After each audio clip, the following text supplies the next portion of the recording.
Good evening, everybody, and welcome to Brantley County High School. I'm Adam Bell for Charlton Sportsnet, along with Sammy Hendricks. We've got our opening night tonight up here in Nahunta. The Indians over the Indians at the Herons tonight. Sammy, how you doing, man? I'm doing good, man. I'm getting ready for some Friday Night Lights. Rylan, right in the middle of my intro, Rylan was tapping me for last-second instructions on the way out the door. Hey, right out the gate, man, it's August. I've said it for years, we need to move football to September. But anyway, that's neither here nor there. We're under a lightning delay already. Yeah, game time has been pushed back to 7:45 now due to the lightning delay. Both teams came out on the field for just a brief period and did a little warming up. And both of them's gone back to the locker room now, and they will be coming back out on the field. Looks like we got about a little over 18 minutes left before kickoff, according to the score clock. So it looks like 7:45 We'll get this thing going. A lot going on. I've been receiving messages from the 912 Sports Network. Lightning delay over there between Frederica and Savannah. Looks like everybody else is going to be on time. Bidentine at Colquitt, Camden at Brunswick, 7:30, Applin at Ware. So it looks like everybody else so far, with the exception of Frederica and Savannah, and us are under a lightning delay. Right. Well, it's that time of the year. I mean, you never know. The last time we came over here, we had a clear ball game until I think it was right about halftime, and the bottom fell out. We had to come back on a Saturday and play. So this time of the year, you never know. Maybe storming one minute and clear as it can be the next. Well, man, we had the spring scrimmage under our belt, and now we've got the last week's scrimmage versus Berrien. I know their scrimmages, neither team's really showing a lot of anything during these scrimmages. What is your takeaway from the Berrien game the other night? Well, like you said, you can't really get a good feel for that. I mean, it was one of those where, you know, if you got within 2 or 3 feet from the running back or the quarterback in the backfield, they blew the whistle. Obviously, there was a couple plays for us and Berrien as well where looked like we was going to break free on a corner up the middle. They got close to us. They blew the whistle. Probably would have been a whole different ball game if that would have been a live game. I know you go to some of these high school football chat pages, man, and they take a scrimmage game and they think they're going to win state right just from the scrimmage. Yeah. And you just can't judge really much of anything by a scrimmage game, in my opinion. Yeah, and I think both teams here tonight, both Brantley and Charlton, both are trying to find out who they are, trying to get the right lineups on the field. You know, Charlton has played 2 quarterbacks in the scrimmage game against Berrien, and didn't look too good. The offensive line didn't block real well. Got a lot of pressure on the quarterback, and then Brantley, I didn't see their spring game against Frederica or scrimmage game against Frederica, but heard they turned the ball over and trying to throw in a little bit of wrinkles on the offense. So both teams still trying to find themselves and find out where they're at and who to put on the field. Now tonight we're also going to have coverage of the Band of Pride and the Brantley Heron Band. That's coming up at halftime as well, so we'll have all that kind of coverage. Also, we've got both our field guys down there tonight, Rylan and Fenton, getting Fenton trained up, man. Yeah, Rylan's trying to move on from us, trying to get a real job, and don't know how much longer he'll be here with us before he has to start that new job. They had some good shots in that scrimmage game the other night. They did, yep. Mm-hmm. And just to be aware, fans, 2-week delay on each game. Yep. As far as replay goes for CSN until the end of the season. So when the game concludes tonight, we'll have the game blacked out, for lack of a better word. And for 2 weeks, then we'll put the game up. But now the Berrien scrimmage, that'll be 2 weeks. So we can put that game up. Next week. Yeah, next week. That'll be available next week. This game will be back up on there on the 29th, after the 29th. You're going to have to keep me straight on all this, man. I'm going to get rode up. Coach going to make me do up-downs. Yeah. All right, here's Brantley County's Honor Guard with the national anthem and pregame ceremonies. So let me get that light and delay off there. Good evening. The cadets presenting the colors this evening are Cadet Major Carter Altamirano, Cadet Captain Desiree McCauley, Cadet First Lieutenant Rowdy Schiffer, and Cadet Staff Sergeant Bailey MacArthur.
Yeah. Please remain standing for the playing of our national anthem.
All right, that was Brantley County's ROTC and their marching band with pregame ceremonies and national anthem. We're going to take a quick break. We'll be right back.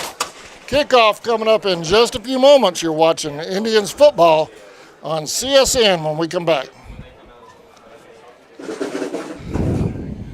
So, tell us, how long have you known? I don't know what you're talking about. Then why don't you explain this, Mark? Found this in your house. You ignored it, didn't you?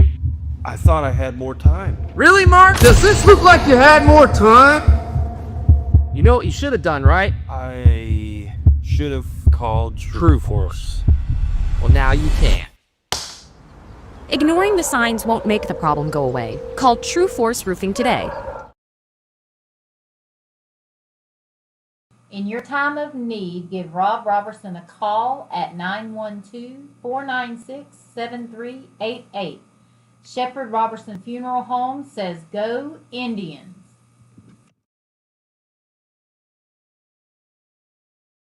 ESP Specialist in Fabrication is located at 169 Little Phoebe Church Road in Folkestone, Georgia. President Mark Pickering and his employees utilize the latest technology with a skilled workforce to supply customers with the best custom fabrication possible. Serving clients at home and abroad makes ESP a premier employer in Charlton County. For all your specialty and fabrication needs, contact ESP at 912-496-2583 today. They're also on Facebook at ESP Specialist Fabrication. ESP is a proud sponsor of Charlton Sportsnet. AGM Packaging Corporation is one of America's leading manufacturers of sustainably sourced and produced disposable paper products, including paper plates, cups, bowls, and bags. AGM is a family-owned business that was founded in 1957, and our family values are still present today across all locations. We are currently growing and have several career opportunities that offer competitive compensation, advancement opportunities, and employer-paid benefits. Please apply at agmpack.com/careers or come to our facility at 569 Bowery Lane in Folkestone to fill out an application today. We look forward to meeting and greeting you at our facility. Charlton Electric, serving Charlton and surrounding counties with over 20 years experience in both commercial and residential services. Our electricians can meet your needs. We offer installation on whole. All right, welcome back to Brantley County. What do they call it over here? Caney Bay, is that what they call it? Caney Bay. We're over here in Caney Bay. Boy, I tell you what, Charlton fans, they made the trip. Our Road Warriors, they're still lined up, coming in the gate down there. And they've got that visitor side probably about 90% full over there, so that's a good sign. There's a good crowd. Like I said, they're still coming in. Parking lot's full. Brantley County side is full as well. So this ought to be a loud stadium here tonight. I think the problem with, not all of the problem, but part of the problem with attendance during the burying scrimmage was nobody but the football parents knew about that game.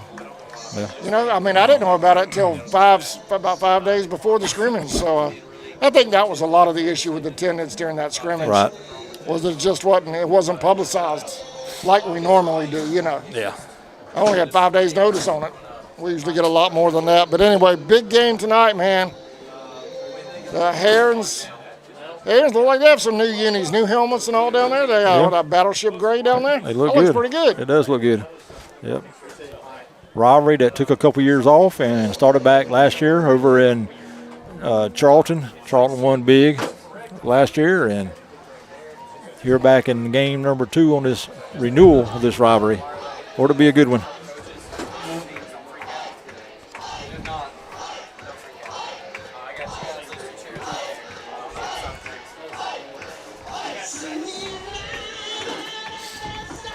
Brantley County's made their way onto the field over behind their Heron Want to thank the folks here at Brantley County for the hospitality.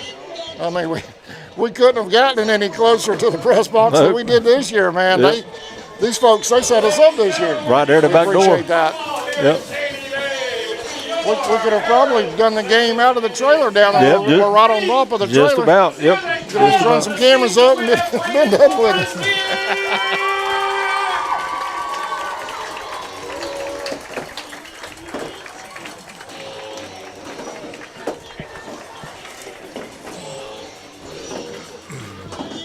Officials have made their way onto the field. Field looks really good tonight. So are you guys at home? Y'all ready for some football? I know we've got a pretty good crowd watching already. We haven't kicked off yet. If you're wondering what's going on, we were under a lightning delay, and our kickoff has been moved to 7:45. We actually had that lightning delay. That thing was early. It was about 6:30 when we received that lightning delay. Yeah, and we still got right at 7 minutes before kickoff. Again, Brantley came in behind their little run through they got over in the corner of the thing. It's going to be the west end zone. Cheerleaders on both sides on the field, ready to go. Charlton's going to have the traditional big flag, the black flag with the red and white lettering and Indian head on it. Looks like the Herons will have a cheerleader run with the flag once they start coming onto the field. Hey, last night, Coach Schwing joined me for a pregame show for the JV game. And he's doing something new this year we're going to do with our Coach Schwing. He's got a player spotlight, 2 player spotlights for every sport. Okay. All the way through the year. And last night, his player spotlights were Indians football player Joseph Zetmeyer and Maiden's catcher Jules Gallup. Yeah, I heard that part of it. I didn't hear. So that's a cool new feature we have this year from the AD, and that's going to carry over to every single sport Charlton has: golf, tennis, track, everything. So well, that's a good thing. All those guys are going to get some recognition this year. That's a good thing. Yep, I like that.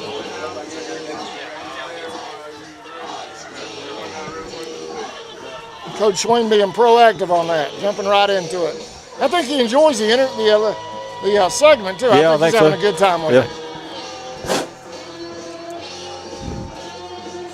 And talk about player access. I mean, how many interviews have we done with players in 2025? I mean, Coach Jones has really opened the door to that. We almost have 100% player access this year. Yep. I think you did about 10 interviews the other night on the Coach Jones show, didn't you? 10 or 11 of them. Bunch. Yep. 10 or 11. And it's good to see the young man that got hurt. Good to see him back. Yeah, that was. He had that casting arm. Yeah, that was Quincy Milton. That was that young kid that was injured in the fireworks explosion. I talked to him. He was getting ready to get the pen out of his hand, and Coach said he didn't know, but Quincy said, "Yeah, I'll be back on the field this year." So it was good to see him out and about. Yep. Most definitely. He was the first young man you interviewed the other night. Sammy interviewing on the fly. Yeah, I didn't expect to be doing all that during the coach's show, but Sammy's our roving reporter.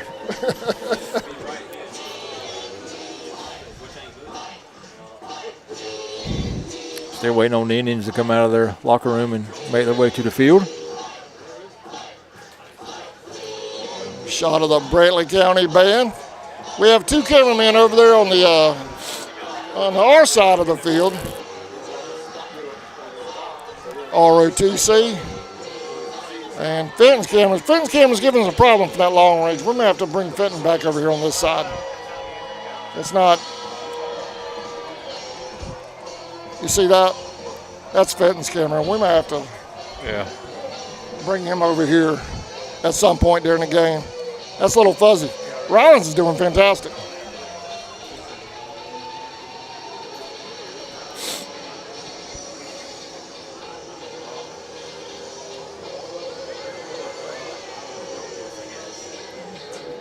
I'm going to give a couple early scores from today's action. Over in LaGrange, LaGrange leads their game 27-7. And down in Lakeside over Berkmar 7-0. That's in the second quarter. And Shaw trails Northside 16-0.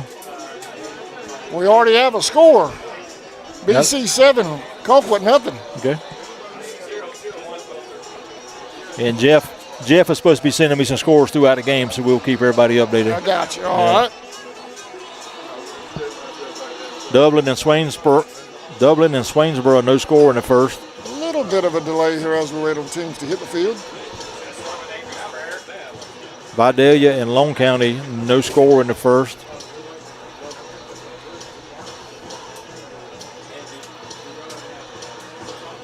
So we'll keep you updated on as many scores as we get throughout the game.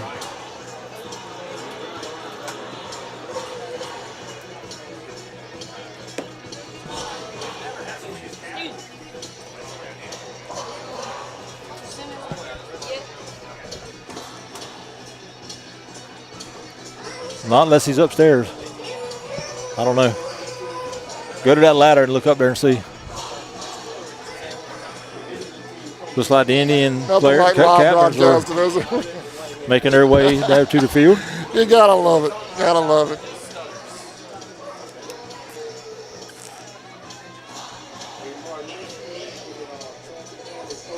Here come the captains for the Tribe. Winner of whites tonight, black pants.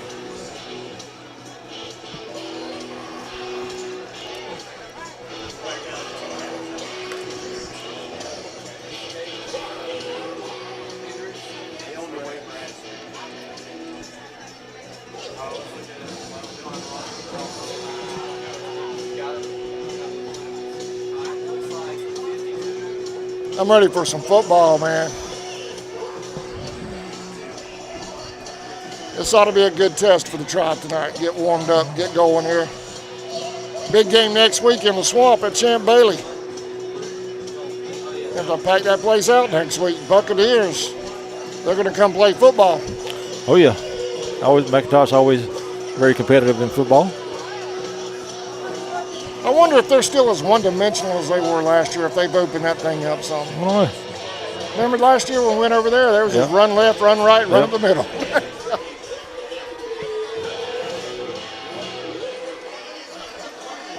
And here comes the captains toward the 50-yard line.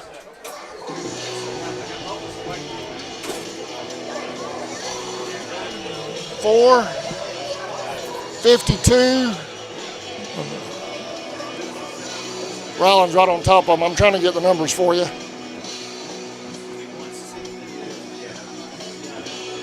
5, 12.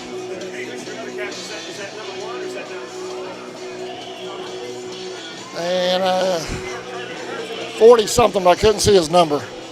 52's a big young, and he had him blocked.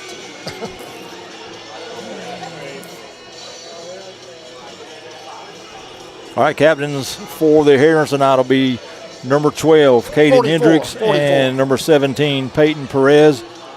For the Indians, number 4, Trey Jones, number 5, Christian Brown, number 12, Trevin Cobb, number 52, Jordan Hamilton, and number 44, Ashley Rowan. That's your captains for both teams tonight.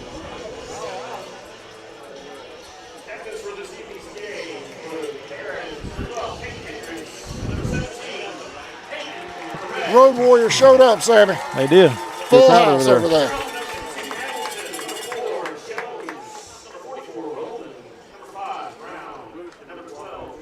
The Herons in their gray uniforms or white numbers. White leggings, the ones who have them on, white helmets. Indians will be in their black bottoms, white tops with their red and black numbers. Black helmets with the spear on it.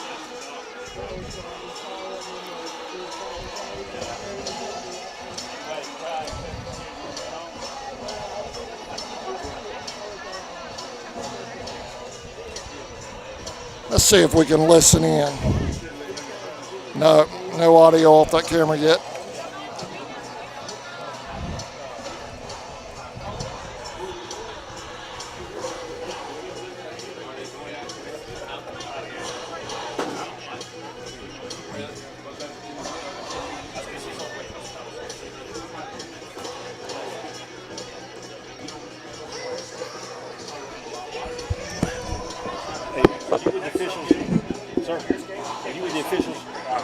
White has been.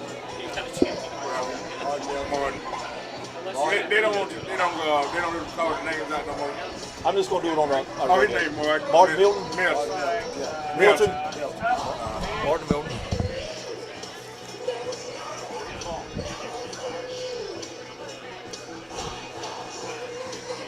Yeah, they started letting them bring sheets up in the boat. Yeah.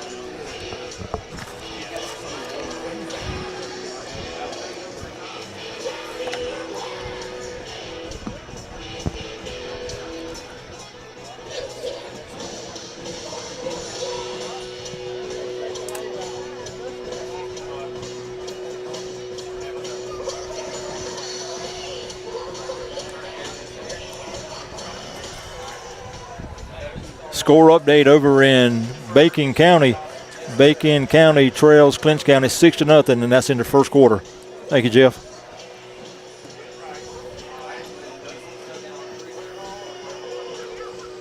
Hey, Brantley County has. We're going to get an offense first, Sammy. Elected to kick here in the first. Brantley defer to the second half. Indians will get the ball first.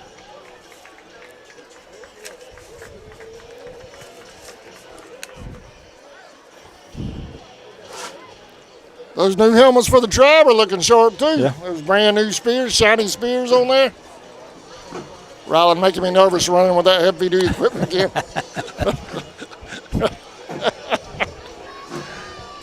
He's gonna get right down there in the middle of them, that's for sure. So both teams behind their banners. Indians on the far sideline. The Herons over here on this sideline near us. Both teams getting ready to come on the field. Here come the Herons.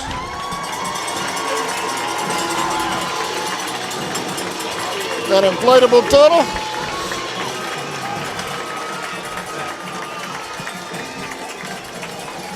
Here comes the tribe right in your living room.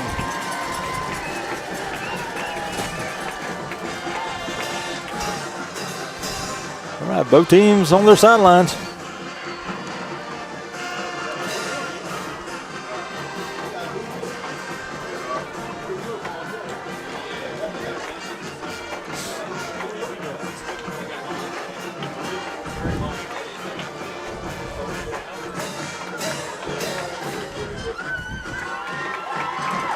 White hat for tonight's game is Martin Melton.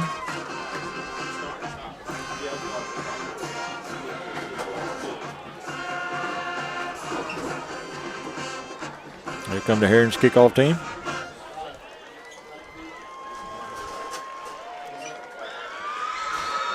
All right, getting set for kickoff. Here's Sammy Hendricks with the call. Sammy. All right, number 27. That's Jace Bratcher set to kick for the Herons. Back deep for the Indians is number 3, Brandon Woolard, and I think that's Amari over to his right. Kind of hard to see the number. No, that's number 0. That's Khalil Smith back deep with Woolard. Officials are having their last second meeting in the middle of the field.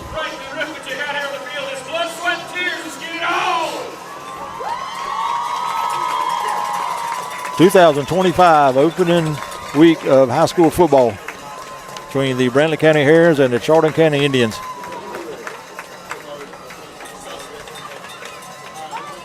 The officials are going to their positions, and we'll be getting underway here in just a second.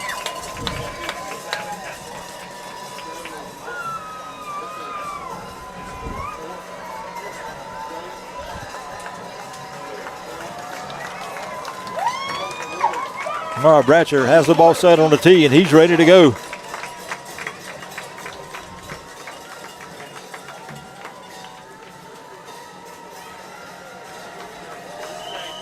And there's our whistle.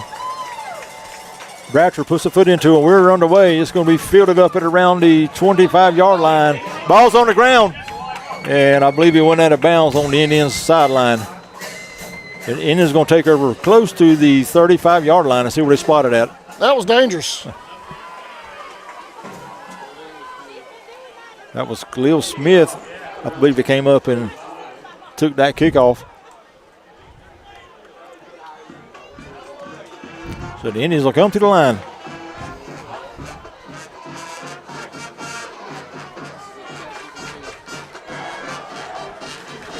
Number 1, A.J. Glover will start the game at quarterback for the Indians. See, they're going to move it up to about the 38-yard line, it looks like.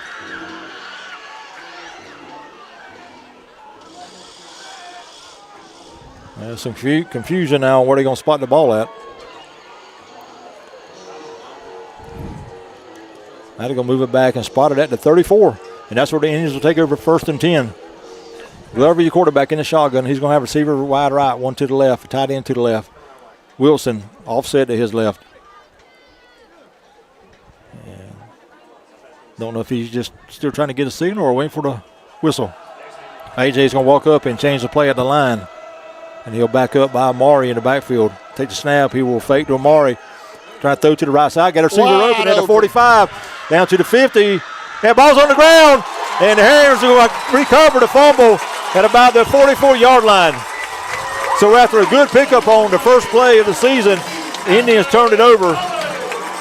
That was number 4, Trey Jones, on the fumble. And the Herons will take over in good field position at the 43-yard line.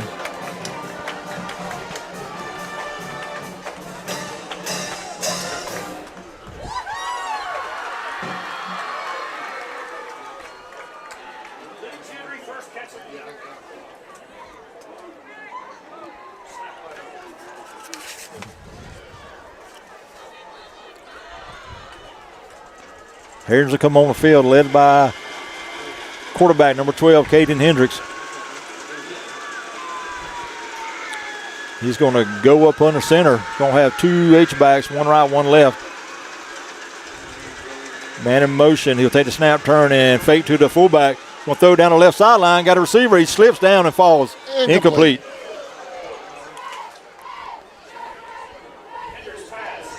That'll make us 2nd and 10.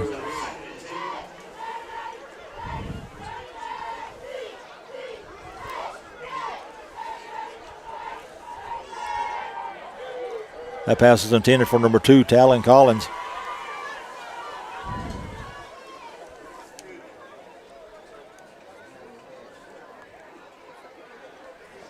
Second and 10. Henderson split 2 out to the right this time. Tight end over to the left, 2 running backs in the backfield. And he will go up under center again. Second and 10. Takes a snap. He will fake it to the fullback. Option off to the left. And the Indians read it. Kid's still driving. He's across the 50 to about the 49-yard line where he's finally brought down.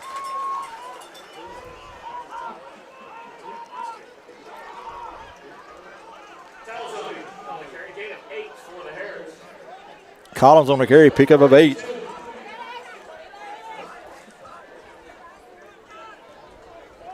Third and 2.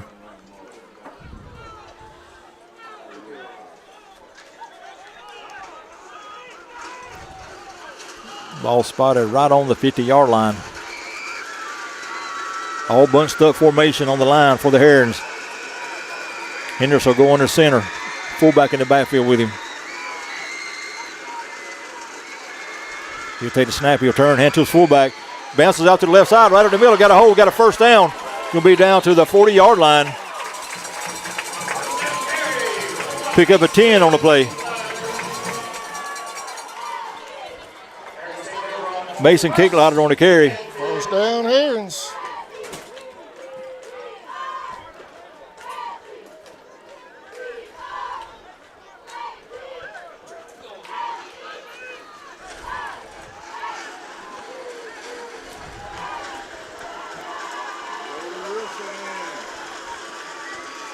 First down at the Charlton 40-yard line.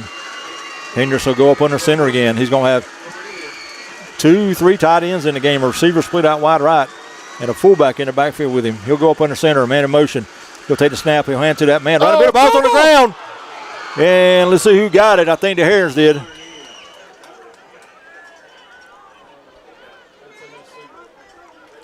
Herons are going to cover it at about the 38-yard line.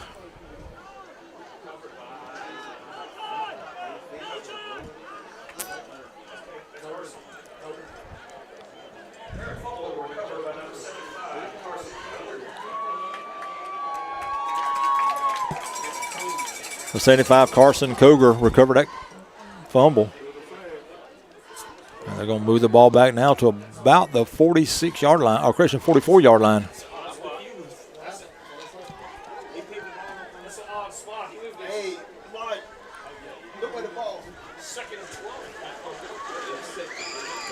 Second and 12, according to where the ball spotted. They haven't moved the chain gang yet, but it's second and 12, according to the ball.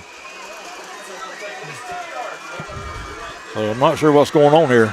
Officials are talking to each other, I believe, on the field. So down marker still hasn't moved. Second and about 12. Caden under center. He'll take the snap, he'll turn, and he'll hand to his fullback up the middle, and he's got nowhere to go that time. Nice stop right there.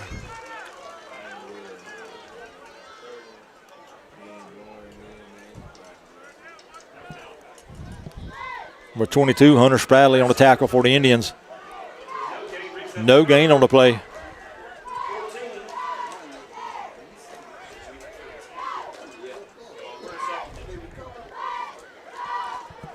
Third and about 13 now for the Herons.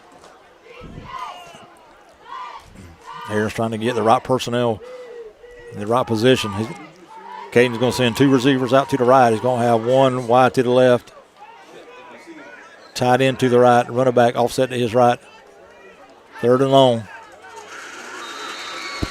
And we're going to have a flag on the play. That's going to be a delay of game against the Herons. That'll back them up 5 more. So make it third and about 18 now for the Herons.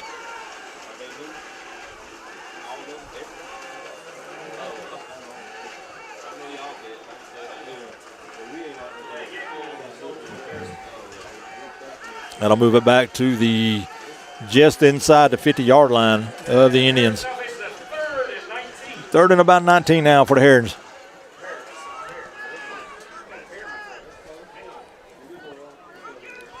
Henderson the shotgun, running back to his right, receiver wide left, two to the right. He'll take the snap, rolls out to his right, looking to throw. Under a little bit of pressure, throws down the right sideline. The ball's going to be incomplete.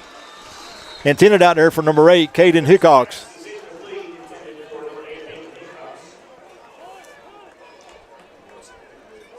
So after the turnover, the defense stiffens and moves them back a little bit. Indians are going to get the ball right back.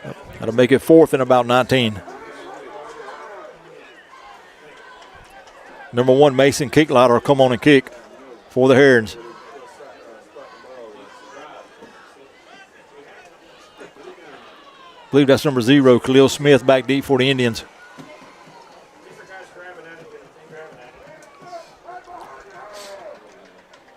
Seven seconds remain on the play clock. Herons going to have to hurry. They're going to get a delay of game here. Play clock has ran out, and no whistle on the field. And Coach Jones is really upset about it. Smith from his own 5-yard line. He'll get it out to about the 6. So good coverage by the Herons kickoff team. But that play should have been called dead. The play clock ran out, and no flag was called on the play. And Coach Jones is giving somebody an earful on that far side judge. So the Indians will take over 1st and 10.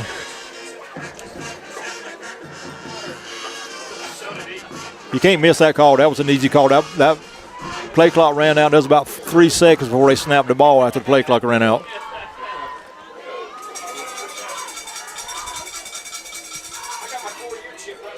So AJ will bring him to the line. Amari off to his left. Receiver out to the right, 2 to the left. Herons in a 4-man front. Little toss to Brandon Wooler trying to get on the left side. And nowhere to go. Tackled about the 14-yard line. Loss of 1 on the play.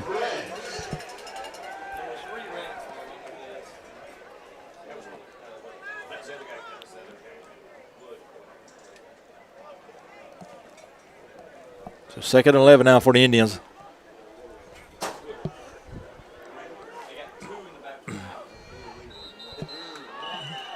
Flag on the play. It's going to be offsides against Brantley.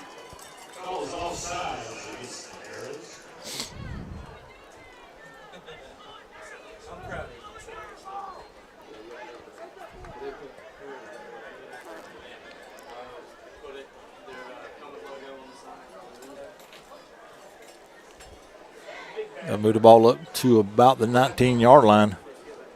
Second, about 7 now for the Indians. Glover's going to send 2 wide right this time and 2 wide left with an H-back to the left. Glover takes a snap, looking to throw. Now he's going to take off running. Got a little bit of a hole over here on the left side. Across the 30, down the sideline, and pushed out at about the 35-yard line. That'll be a first down for the Indians. That's an Indian first down. 16-yard pickup for A.J. Glover. First down, Indians.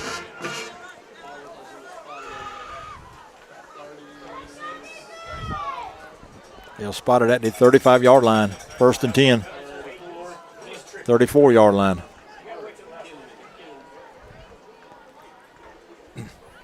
No score here in the first quarter. 7:32 remaining. Glover takes a snap. He will fake it to Amari. Drops back to pass, looking to throw, and that was going to roll to the right. And he's going to he throws it. And that could be intentional down there. It's going to be an incomplete pass. And if you're AJ, man, you got to get rid of that ball. You can't afford to take a sack like that.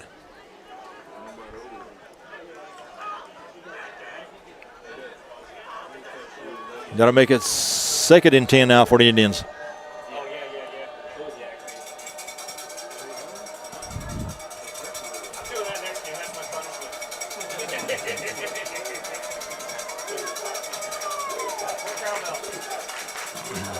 Indians running players on and off the field. They're going to have 2 to the left, 2 to the right. That's Maury in the backfield, AJ. Snap, he'll fake it to Maury again, looking to throw. The throw across the middle, got a receiver wide open, and that ball's going to be caught for a first down by number 12, Trevin Cobb.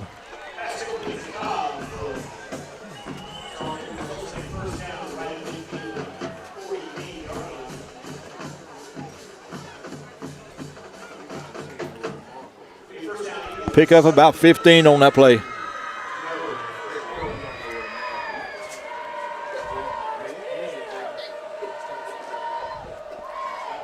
First down, the Indians at their own 49-yard line.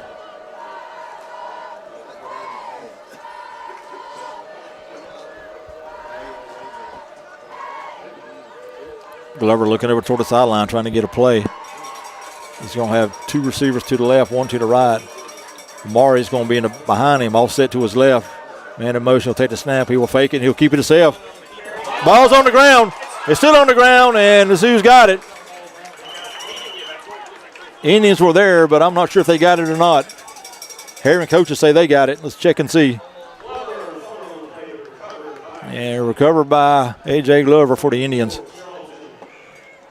Who put cooking oil on that pigskin tonight? Yep.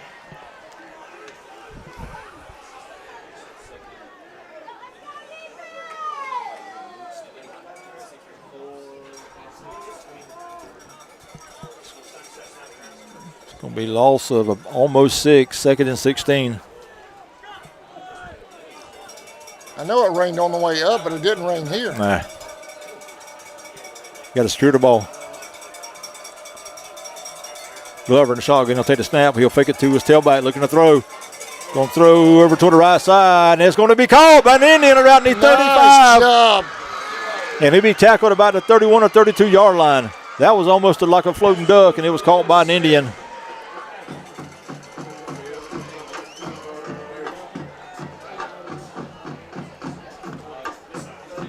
Here's the replay, Sammy. You want to call it?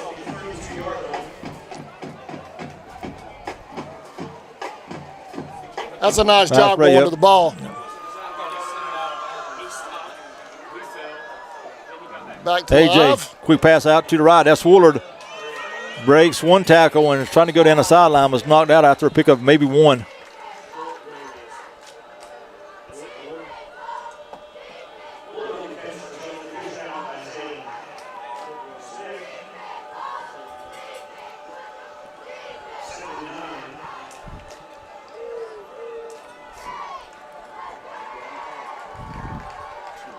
Pick up a 1, 2nd and 9. Brandon Woodard on the reception. They're going to spot it at about the 32-yard line.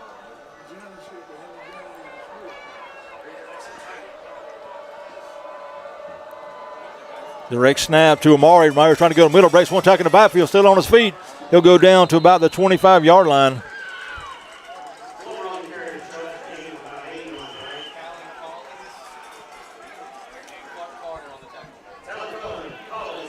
Collins on the tackle. And we're going to have I think it's going to be a heat timeout now.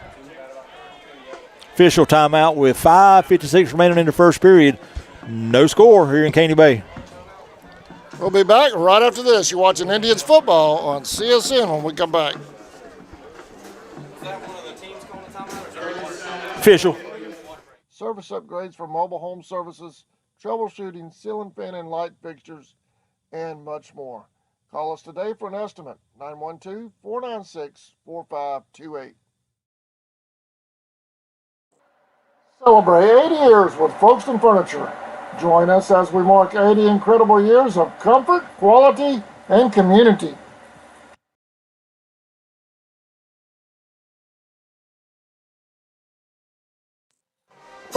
Welcome back. Got folks wishing me a happy birthday on our YouTube channel. I want to let everybody know I turned 29. I forgot to tell you that. Happy birthday. Yeah, I turned 29 today. That's right. That's right. So, no, seriously. 29 and counting. 28, we're going backwards. Yeah. But want to thank everybody for the birthday wishes. And you're the big 6-0, ain't you? Big 6-0? 6-0. Whew. 6-0 today, man. We're still going strong now. I ain't got there yet, but I can only imagine. How old are you now? 46. 46. No, apparently me and you the same age, so yep. I'll be the big 6-0 next month.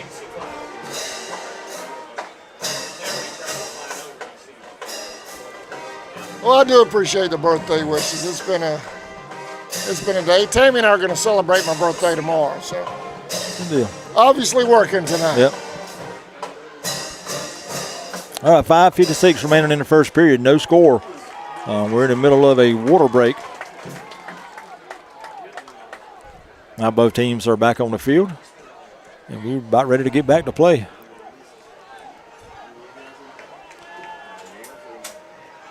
Indians going to come up in a bunch formation. Brandon Woolard and number 4, Trey Jones, are going to be in the backfield for the Indians. All bunched up. Wide receiver in tight to the left. 3rd and about 2.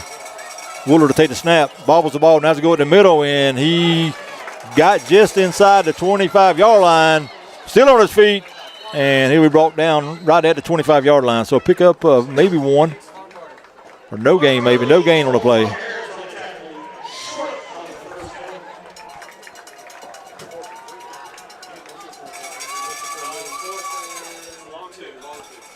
Fourth and 2 now for the Indians. Ball's right on the 25-yard line.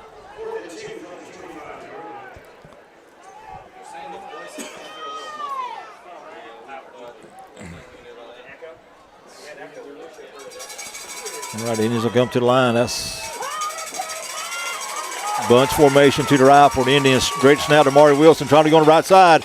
Broke one tackle's on the feet, down to the sideline, and it's going to be knocked out of bounds right around the 18-yard line, I believe.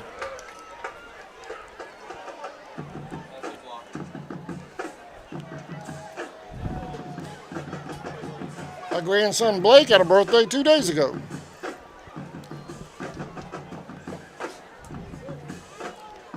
Happy birthday, Blake.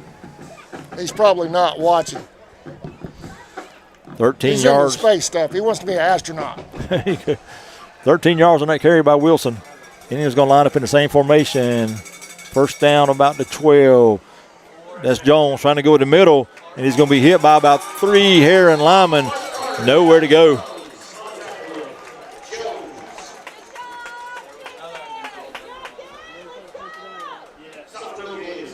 Like he may have got back to the line of scrimmage, but not much more than that.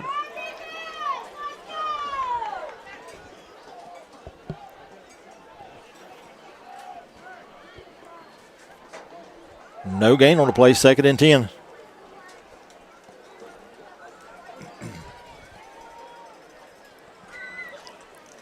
It's been a long drive by the Tribe. Yes.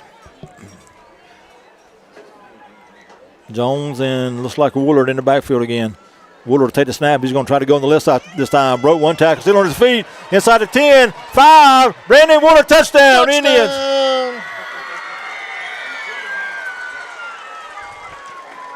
12-yard touchdown run by number 3, Brandon Woolard. And the Indians will take a lead here in the first.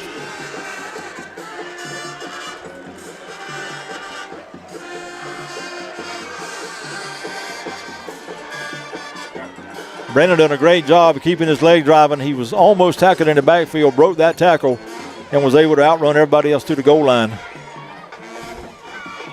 to give the Indians an early 6-0 lead.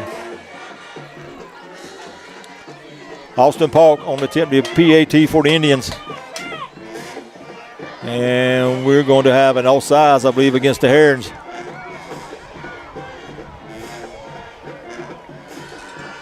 And with that offsides, they'll move the ball half the distance to the goal line, and I think the Indians may go for it now. A lot of personnel coming in from the sideline. What on the play? So they'll move from the 3 to the 1.5-yard line, and the Indians will go for 2.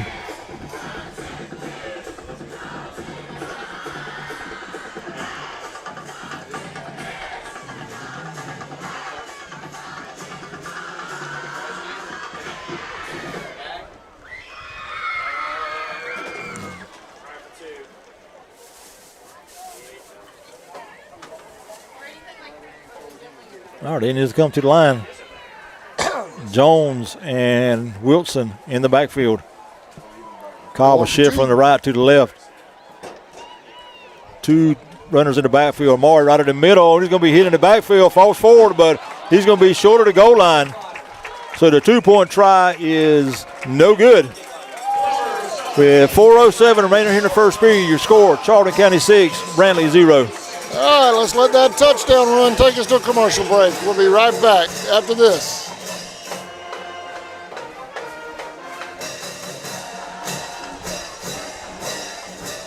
There he's going around the corner, breaking tackles, breaking another tackle. In the end zone for 6. Indians lead when we come back. Perfect outfit, gift, or accessory? Come experience The Crossings, a locally owned boutique that's been serving the heart of our community for 21 years. From timeless classics to the latest trends, you'll find hand-picked styles and one-of-a-kind treasures that make every visit special. Hey Indians fans, are you looking for a better banking experience? At Georgia's Own Credit Union, our goal is to save you money. We'll help you level up your game with better rates, lower fees, and easy access to your funds. With 29 branches and a network of over 30,000 ATMs, we're never far away. Best of all, we support the people, places, and teams that make Georgia great. Stop by our local office at 3773 2nd Street South in Folkston. To learn more about Georgia's Own, visit georgiasown.org. Georgia's Own is federally insured by the NCUA. Welcome back. Now you know that halftime treat we're going to have next week. Got Daps coming up. Oh, yeah. They just texted me and said his birthday's tomorrow. So happy birthday. We'll celebrate it with him at halftime next week. There you go. There you go. Yep. All right. Kickoff team on the field for the Indians and return team. Number 4, Malachi Saunders back deep for the Herons. Number 7, Jack Mobley to kick off for the Indians. Mobley says he's ready. Gets a sign from the official. Mobley gets his foot into a low line drive kick, and it's going to go out of bounds over near the 30-yard line.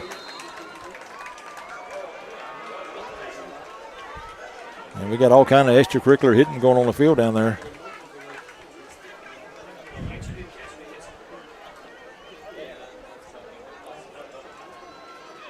So let's see if the Herons elect to re-kick.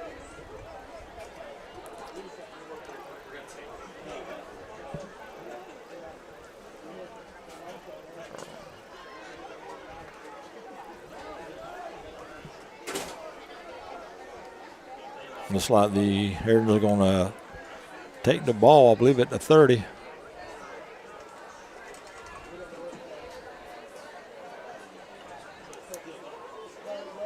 And they will. 1st and 10 from their own 30-yard line.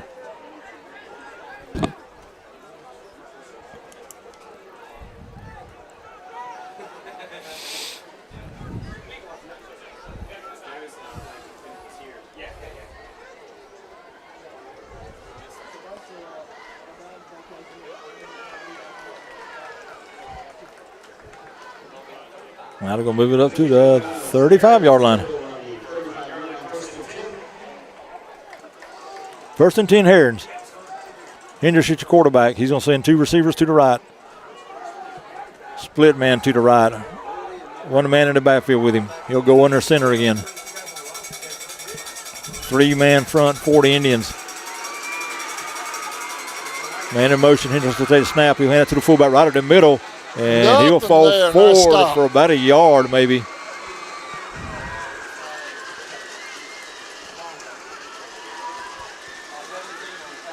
Number 25, Hayden Morgan on the tackle for the Indians. Saunders on the carry. He'll pick up almost 2, 2nd and 8.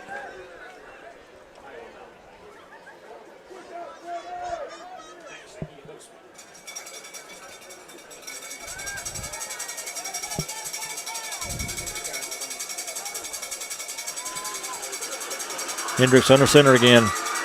He'll turn. This time he will try to go on the left side. Got a little bit of hole out across the 40, and he'll dive forward to about the 43 or 44-yard line.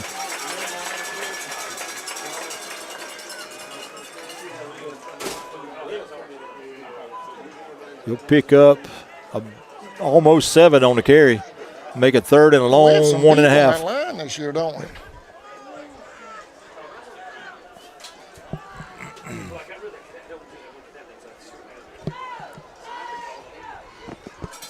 Hendricks looking over toward the sideline, trying to get a call from the coach. They're going to stay in that bunch formation. Receiver split out here wide to the right. And Caden will go in the center again. He'll take the snap, turn, hand to the fullback in the middle. Oh, he's hit in the backfield for a loss. He ran into a brick wall led by number 22. Hunter Spradley for the Indians. And he's going to... They're going to give him the line of scrimmage. No gain on the play. 4th and a long 1.5.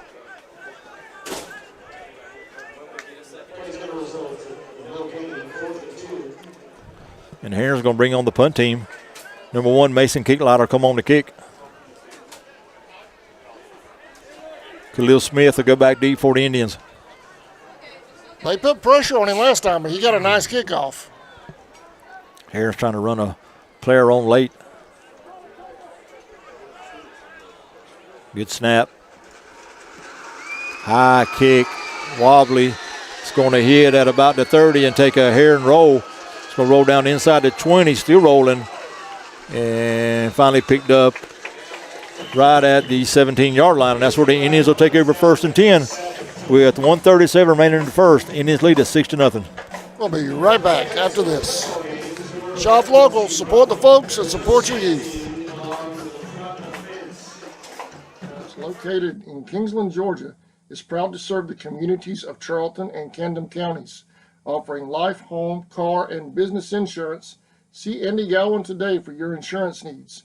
Phone 912-729-7600 for more information.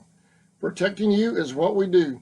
Gowan Aldridge Insurance is a proud sponsor of the Charlton Sports Network. Welcome back, Sammy. All right, 1st and 10 Indians at their own 17-yard line. Glover's going to send 2 right this time. Tied into the right. He'll take the snap and hand to Wilson, trying to go in the middle, and not much doing for Amari.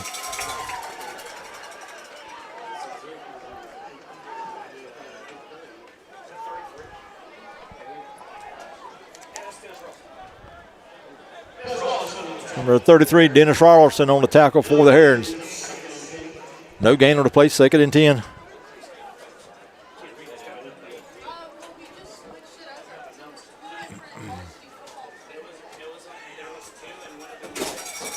Three receiver set now for the Indians. 1 left, 2 to the right. Mario move from AJ's right to his left. Fake. Is going under pressure. He's going to roll to the right. Throws. Got a man. Oh, in out of his hands. Khalil Smith, the intended receiver for the Indians. That would have been a first down if he could have held on to it. Nice throw by A.J. Glover. But Smith couldn't hold on to it. And that'll make it 4th and 10 now for the Indians. A.J. done a great job getting out of the pocket, rolling to his right, and finding Smith. And made a good throw, but Khalil couldn't hold on to it.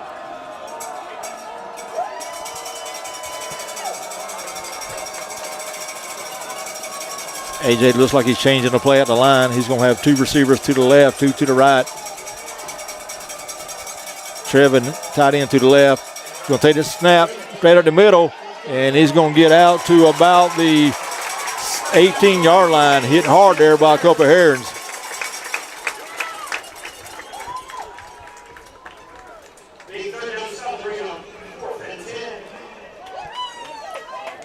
Number 22, Zane Smith on the tackle for the Herons. AJ got 1, 4th and 9.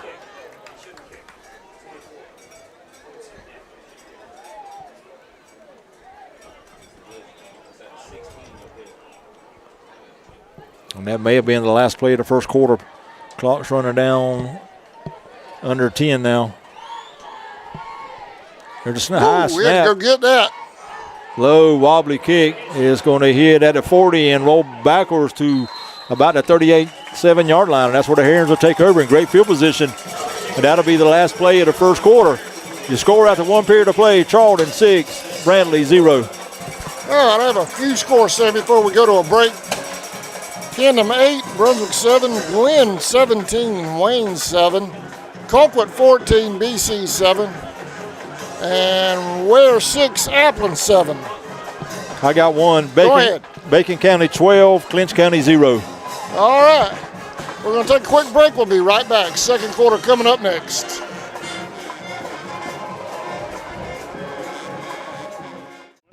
Your next adventure starts here. At Walker Jones GMC. Summertime. The kids are out of school and into everything. Family vacations and outings, fishing and swimming. And let's not forget it's also the busy season at work. Good thing summer is the season of savings at Walker Jones GMC. Big savings on used cars, too. We got it all. Why shop anywhere else? GMC. We are professional grade. Walker Jones GMC. Memorial Drive in Waycross and online at walkerjonesgmc.com. Supplies and sales at 7/31/25. For nearly 20 years, Georgia's electric membership cooperatives have made Friday night football electrifying. As the official energy provider of the GHSA, Georgia's EMCs are proud to support high school athletics in the communities we serve, standing behind every hike, every completed pass, and every team celebration. Because we know that today's high school athletes are tomorrow's local leaders. Georgia's EMCs.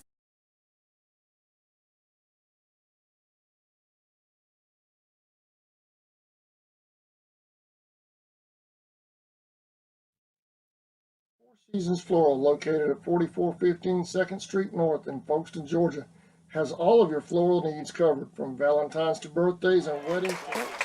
Welcome back. Getting set to start the second quarter. Here's Sammy Hendricks with the call. Indians up 6-0. Sammy? All right, Brantley County, good field position. They'll start inside Indian territory at about the 38-yard line.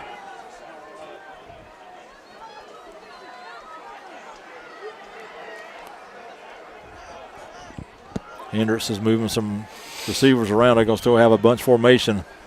Bunch to the right and bunch to the left. Receivers split out just a little bit from the line of scrimmage, and we have a running back in the backfield with him. And he will move up under center.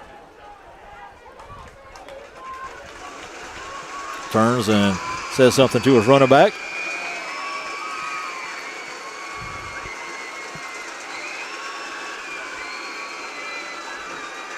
He'll take a snap, turn, and he'll hand to his fullback, and he's not going to get nowhere. Nice Tackle for a loss.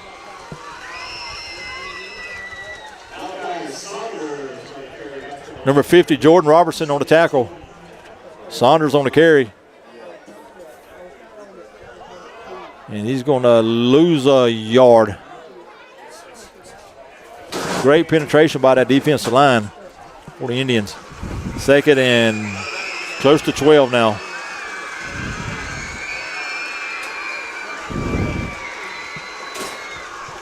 Hendricks calling the play at the line. And he'll, looks like he may stay in the shotgun this time. He will. He's going to send one out wide to the right. Bunch of tight ends in the game. And he's going to move his running back from his left to his right. And we're going to have a flag on the play. And it's going to be a delay of game against the Herons. And that'll back them up 5. It's going to move the ball back to about the 45-yard line. Make it second and about almost 17 now for the Herons.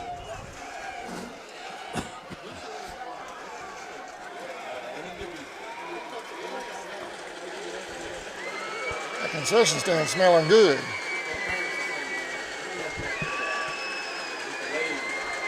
Where's Daps at? Henderson in the shotgun. Receiver wide to the right. Running back off to his right. He'll take the snap. He's going to drop straight back to pass. Now he's going to be pressure. He's going to roll to the right, looking to throw. Throws over to the sideline. He got a receiver at about the 38-yard line. Number 8, Hayden Hickox with the reception.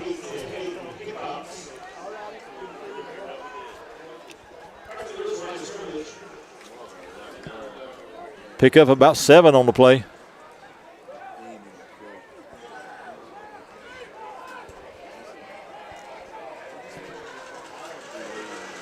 Third and 10 from the Charlton 39-yard line.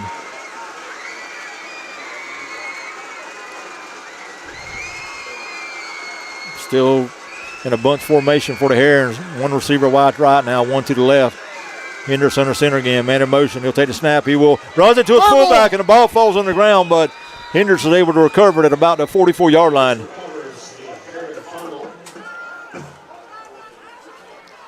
That's going to be a loss of almost 5 on the play, make it 4th down. And the Herons will kick again. Number 0, Hayden Kicklighter will come on and kick. Khalil Smith back deep for the Indians. 4th and about 15 now.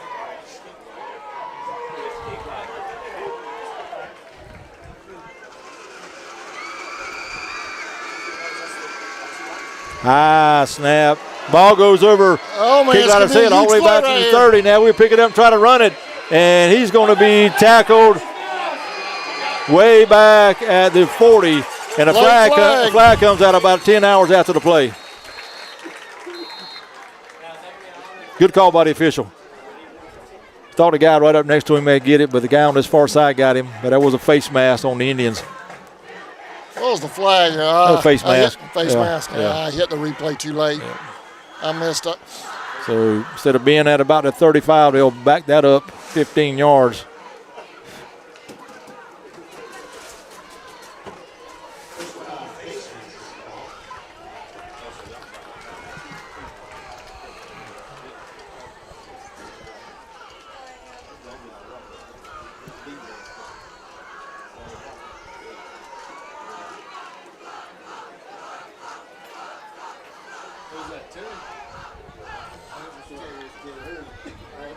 We'll see what they got here. Face mask against the Indians. So they'll have a 15-yard mark off, and I think it's 1st and 10 Indians. Face mask doesn't result in an automatic first down? I mean, I'll take it, but I'm just wondering.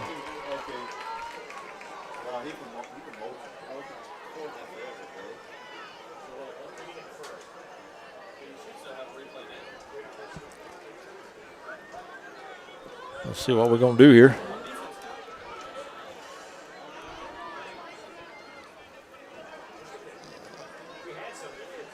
I think that's exactly what the crew's discussing right now, isn't it?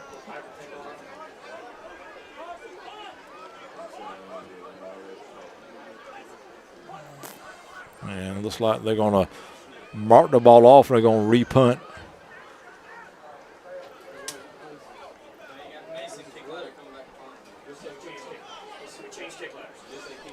I don't think that's the right call. I think he should have just had a 15-yard mark off from where the penalty was at, if I'm not mistaken. I could be wrong, though.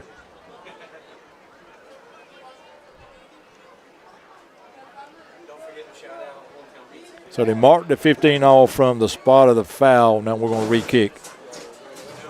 So it's still 4th down and they'll re-kick. Yeah. Okay. I don't think so either, but. All right, kick louder back on the kick. Smith back deep for the Indians. Kick louder gets it off. Low, deep kick. The ball's going to bounce and it's going to be down by Heron at the 20-yard line, and that's where the Indians will take over 1st and 10 with 9:13 remaining. Indians lead at 6-0.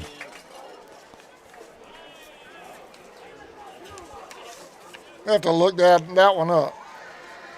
It was 4th down. They muffed the punt. Got the face mask, 15 yards. I always thought that was an automatic first down, but it wasn't enough for a first down on the yardage. No. So I guess it should have been first down Indians right there, right? I don't know. Not sure on that one. Anyway, Indians ball, 1st and 10 in their own 20-yard line.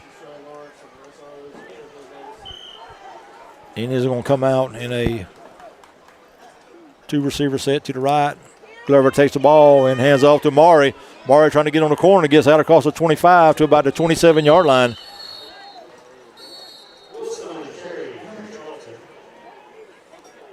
Wilson just got in behind number 50. Robertson on the carry. Robertson blocking and picked up about 8 on the play. 2nd and 2.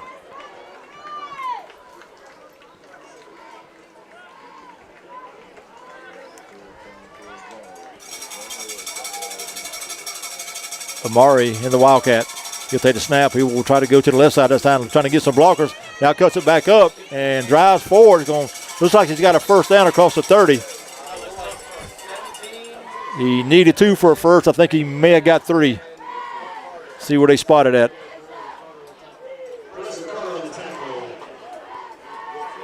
Mark it at the 30. That should be a first down. Now they started from the 20.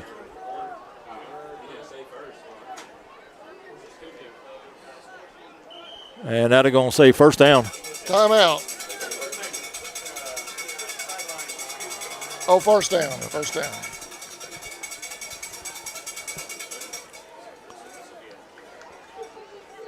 Well, they started at a 20. All we had to do was get to the 30 for the first down. So 1st and 10 Indians at their own 30-yard line. Glover back in the game. 2 receivers to the left. Glover takes a snap. We will hand to his running back in the middle. Nothing doing there. Try to bounce it out. And tackled by a host of Herons.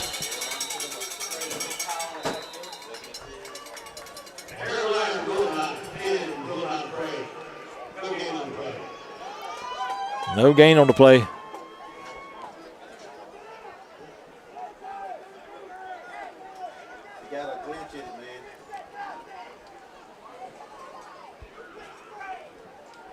Can't tell if that was Bryan or if that was Jones on the carry, but no gain. AJ sends 2 left, 2 right. Looking over toward the sideline for the play. And he's going to move his back to the right side. Man in motion. I just got a 6 seconds on the game clock. And a flag on the play. I just got a text said they handled it right. Okay, good deal. So it's not an automatic first down in Georgia high school football. False start against the Indians. That'll back them up 5. And we're going to have a official timeout for a water break with 7:03 remaining in the first half. Charlton 6, Brantley 0. All right, we're going to take a break. We'll be right back. You're watching Indians football on CSN when we come back.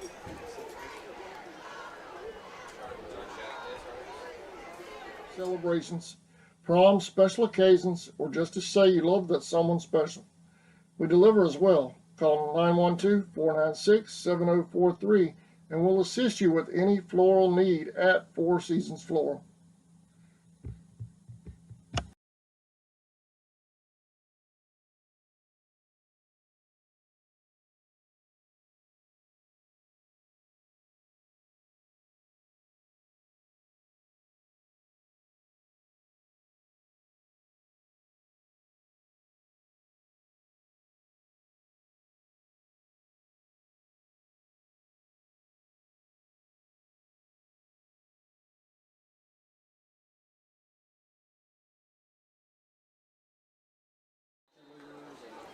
Welcome back.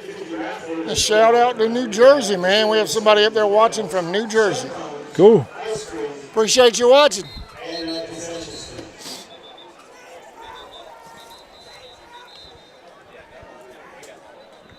And somebody asking about that clinch Bacon score. You sure that's the correct score, right? That's what Jeff Doggett sent me, and he's at the game. Okay. 12-0.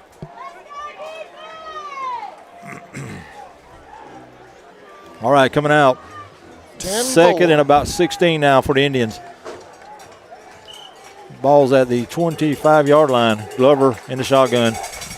He'll take a snap. He drops back to pass. Looking to throw. Throws over toward the sideline, and it's going to be caught over here by number 3, Brandon Wooler. What a great catch. All right, let's take a look at that, Sam. Here's the replay, man. They missed that one. That was a good catch. Drops back. Here's the pass. He had a foot in. That's a catch. Official missed that one. I'll replay it one more time if I can squeeze it in.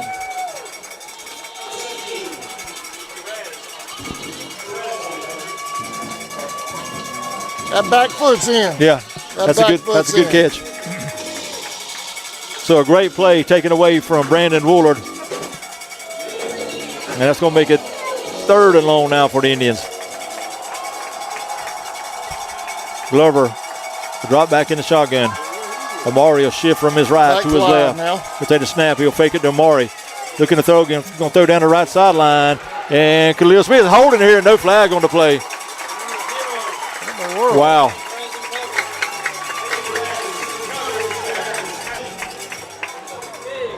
Sorry about that, y'all. The replay got stuck. I've just started using this replay. I couldn't get it down.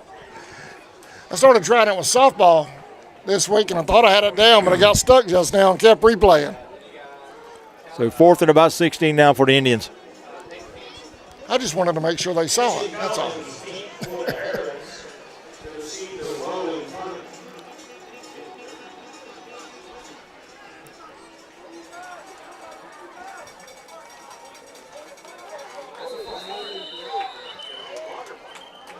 Flag on the play. Heron defensive lineman moved, and then the Brantley County offensive line moved. They're going to call it against the Indians. I'll back them up 5. They get 4th and about 20 now for the Indians.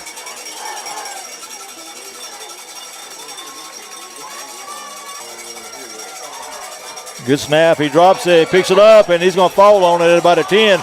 And the Herons are going to have outstanding field position now at the Indian 10-yard line. So a good snap, drop by the kicker, and he just was able to fall on it.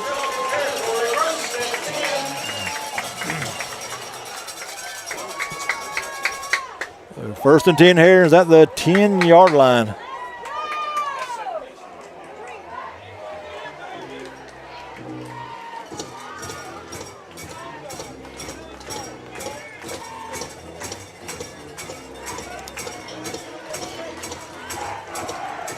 All right, Herons will come to the line.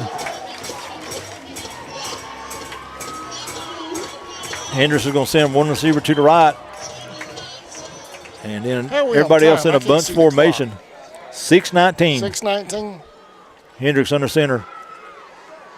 He will take the snap, man in motion, no call on the field. Hands off to his fullback, and he gets about to the line of scrimmage. Khalil Smith on the tackle for the Indians. Malachi Saunders with the carry.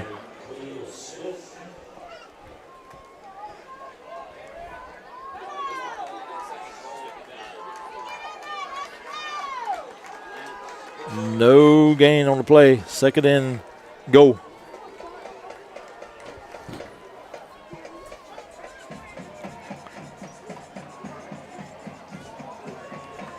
Henderson will back up into the shotgun now. We're going to have a whistle on the play. And looks like we're going to have a timeout called by Charlton County with 5:38 remaining in the first half. Charlton leads it 6-0. All right, we're going to take a timeout as well. We'll be right back. Actually, I need to do. Let's see here.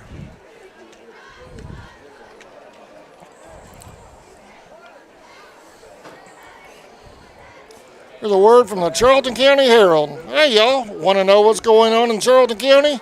You need the Charlton County Herald. Every week we bring you local news, events, board meetings, and even Tuesday night roundups at the Folkestone Arena. Big changes are here. Ball and Leslie Colwick are the new owners, and they'd love your support. Get your paper in print or online at the CharltonCountyHerald.com and hit the subscribe button, or find us on Facebook, local retailers, or right at our Main Street office. Stay connected with the Charlton County Herald, and go Indians. Sammy? All right, coming out of that timeout called by the Indians, it's going to be second and goal for the Herons at the 10-yard line. Bunch formations for the Herons. Hendricks in the shotgun. He'll take the snap. He's going to take it himself, trying to get right at the middle with it. He's going to go inside the 10 to about the 8-yard line.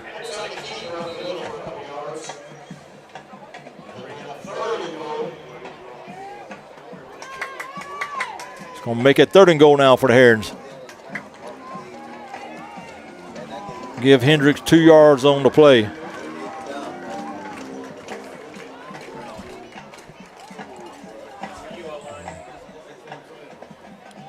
Indians are going to come up to the line with a 4-man front. Caden's going to walk up under center. Receiver wide left, one wide right. Man in motion. He will take the snap. He's going to take it himself and roll to the right, looking to throw under pressure. Throws to the right side. Intercepted by the Indians. Intercepted inside the 10-yard line.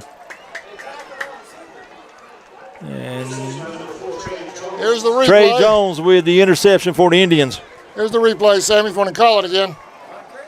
Hendricks rolling out to his right, just looking to throw to the right side, and Trey Jones steps in front and makes the interception. All right, back to live. There, that was a little smoother that time. So the Indians will take over with 4:43 remaining in the first half. They lead at 6-0.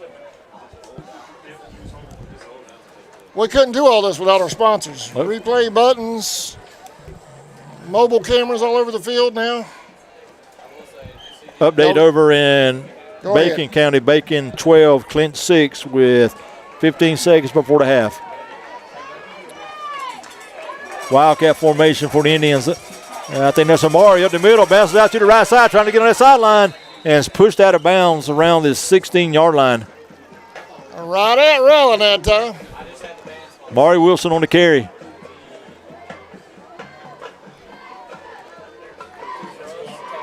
They're going to spot it at the 15-yard line, so 10 yards on that pickup.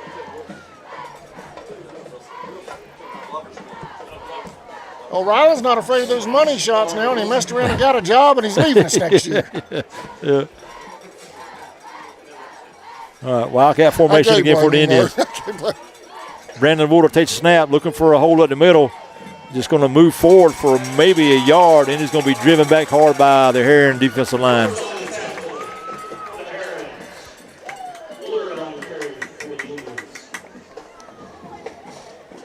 Number 57, Christian Waters on the tackle for the Herons. Pick up a 1 for Woolard. 2nd and 9. Under 4 minutes to play here in the first half.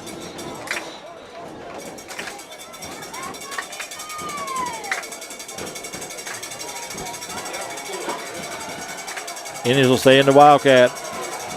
Right at the middle, got a hole. Amari out across the 25, still on his feet, still driving, breaking a couple tackles, still going across the 40, out to the 43-yard line. What a run by Amari Wilson. He just kept dragging and driving his feet, carrying defenders on his back.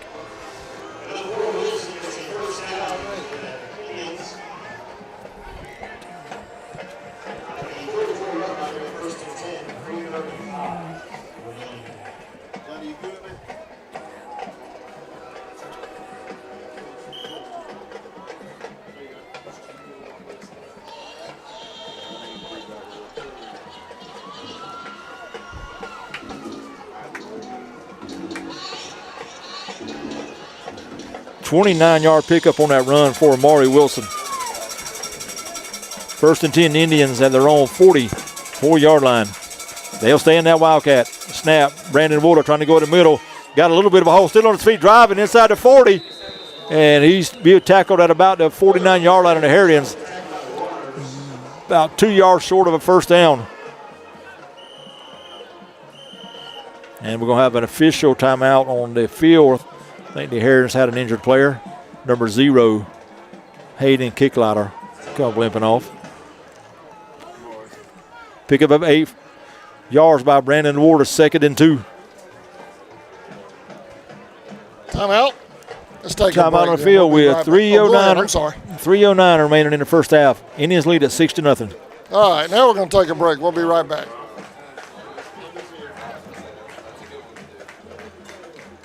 So, tell us, how long have you known? I don't know what you're talking about. Then why don't you explain this, Mark? Found this in your house. You ignored it, didn't you? I thought I had more time. Really, Mark? Does this look like you had more time? You know what you should have done, right? I should have called True Force. Well, now you can't. Ignoring the signs won't make the problem go away. Call True Force Roofing today. In your time of need, give Rob Robertson a call at 912-496-7388. Shepherd Robertson Funeral Home says go Indians.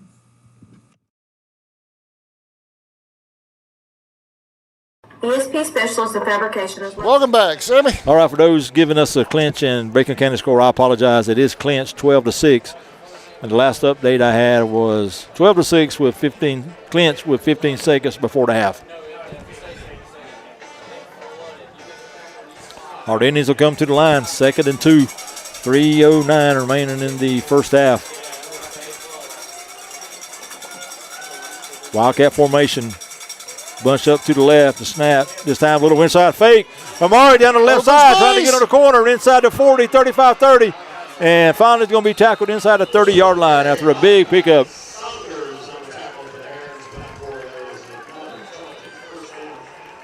.26 yards on that carry for Amari Wilson. The Indians have gone from a spread to a wing. So a little fake inside, reverse to Brandon, and Amari kept it and went down the left sideline.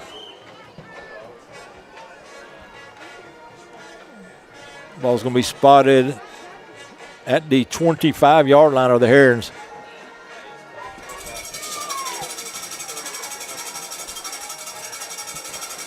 Indians will come to the line. Everybody in tight to the right side. Brandon Woolard in the Wildcat. He'll take the snap and is trying to go in the middle, looking for a hole. Broke one tackle, still on his feet, inside the 35, inside the 20.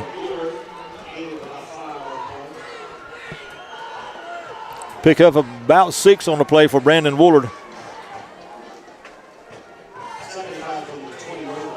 Give him 5, 2nd and 5. Going under 2 minutes to play here in the first half.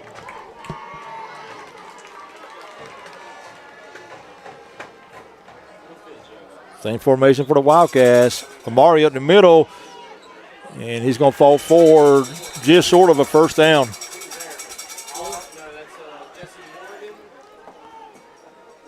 Pick up about 3 on the play. 3rd and 2 now for the Indians. 1:30. Now to play, still running. 1:30 remaining in the first half.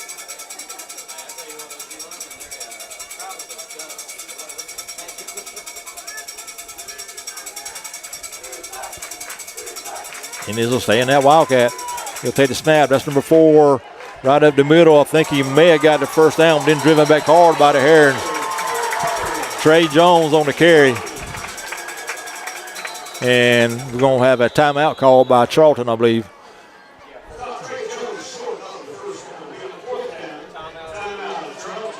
So no gain on the play. 4th and a long, almost 2 now for the Indians.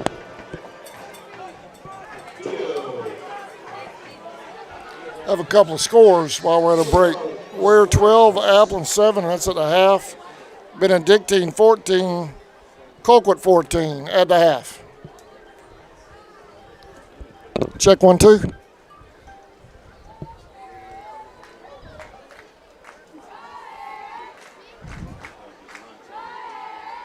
So come out of this timeout, the Indians will have the ball. 4th and call it a long 2 or a short 2. 1:02 remaining in the first half.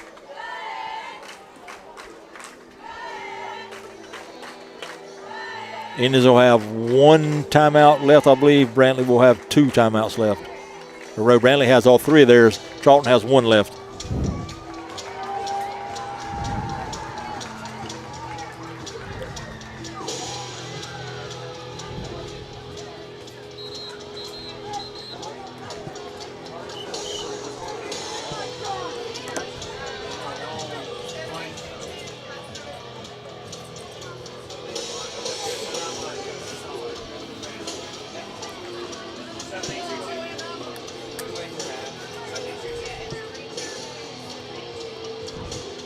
Got some fans saying we're skipping a little bit, but it says we're good here. It might be the weather around us, the weather they're in where they're watching, I guess. Not getting a lot of complaints, but just a few. All right, coming out of this timeout, 4th and a long one, almost 2 for the Indians. Wilson takes it into the Wildcat, trying to get a block on the left side, gets on the corner, and ball's going to go out of bounds. There's a flag on the far sideline. Could be a hold against the Indians.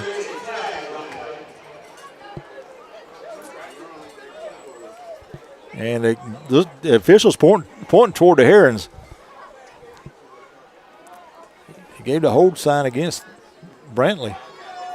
Oh, no, it's against Charlton.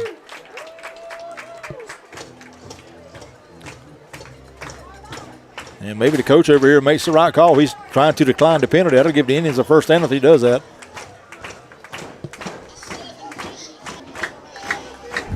So some changes. They're going to back them up.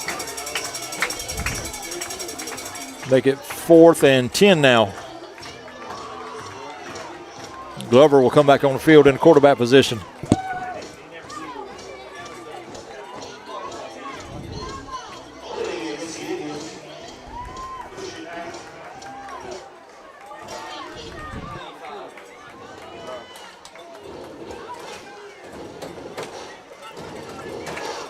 So now the Whitehead will come over and speak with the, I'm not sure who that gentleman is. I think he's with the officials, but he's on the Brantley sideline.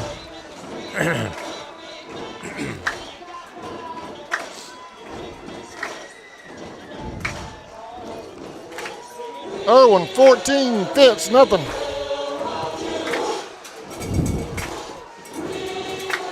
So now they're going to move the ball back down to the 15-yard line. I'm not sure what's going on there.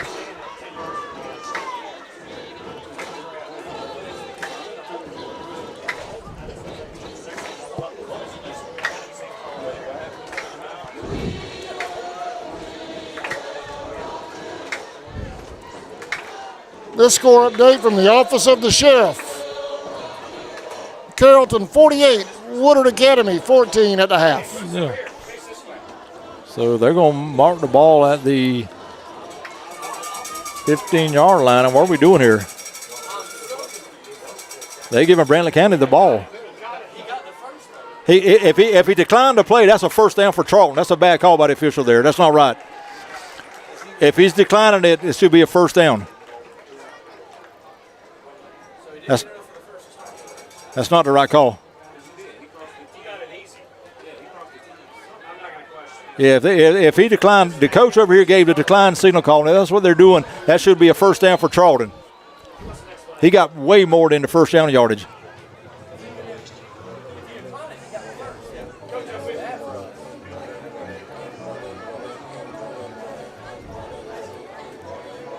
That is absolutely not the right call if they declined the penalty.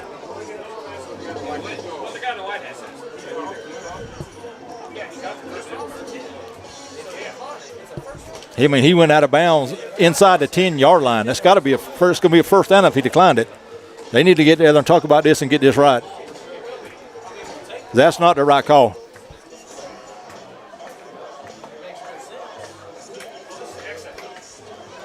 Sammy, hold that thought just a second. They're telling me our sound's cutting in and out. I'm going to plug it in, unplug it, and plug it back in.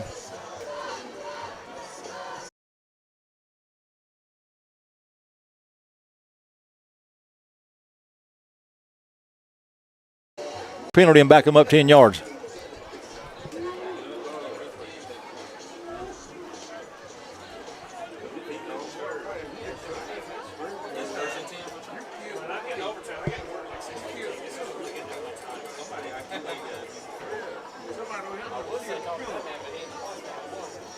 Looks like the defense may be coming back on the field now for the Herons.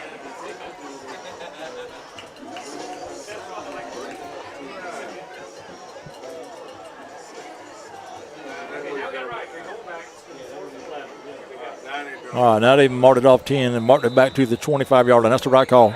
Good job by the officials getting together and getting that sorted out correctly. And we're going to have a timeout call now with 55 seconds remaining. Charlton 6, Brantley 0. Going to a break. We'll be right back.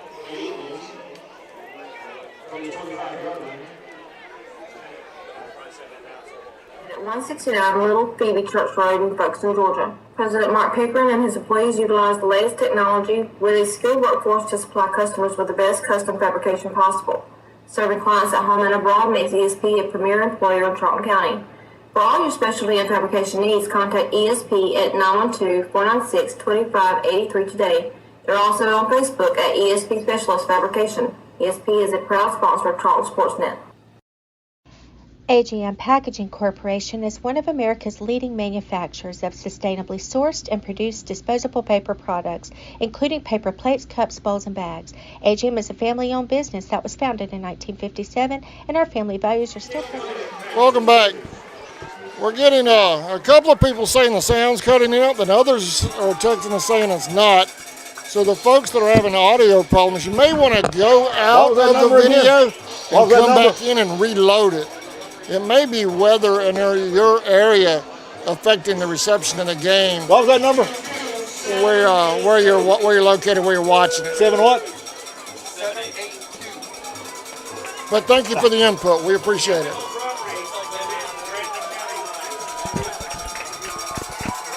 All right, 4th and about 11 now for the Indians. Glover in the shotgun. 2 receivers wide to the right, 2 to the left. 4-man front 4 for the Herons. Snap, Glover fakes it. Gonna throw it down the right sideline. And he got a man wide open. That's Brandon Woolard. Touchdown, Indians. Brandon Woolard was wide open. And Glover put it right on his numbers. There it is again, Sammy. Here's the replay. Go ahead with the call, boss. Glover drops back and throws down the right side. Brandon Wooler's wide open, and he catches an end zone for the touchdown.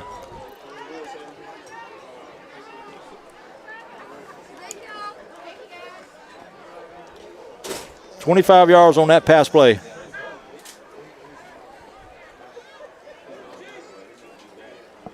Polk on for the extra point. Kick is up, and the kick is good. So you score now with 47 seconds remaining in the first half. Charlton 13, Brantley 0. We'll be right back. Indians lead when we come back. Across all locations. We are currently growing and have several career opportunities that offer competitive compensation, advancement opportunities, and employer-paid benefits. Please apply at ajmpact.com/careers or come to our facility at 569 Bowery Lane in Folkestone to fill out an application today. We look forward to meeting and greeting you at our facility. Charlton Electric, serving Charlton and surrounding counties with over 20 years experience in both commercial and residential services. Our electricians can meet your needs. We offer installation on whole house generators, service upgrades for mobile home services, troubleshooting, ceiling fan and light fixtures, and much more. Call us today for an estimate, 912-496-4528. Welcome back. Live from Caney Bay, I'm Adam Bell along with Sammy Hendricks for Charlton Sportsnet. Is Fenton's camera working?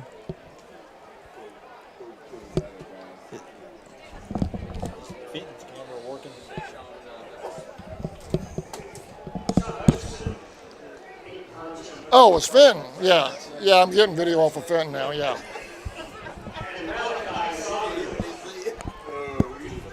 Saunders back deep for the Herons. Ryland's camera would do 1,600 feet. Fenton's will do about 300. We had to bring him back in a little bit. Number 7, Jack Mobley, to kick for the Indians.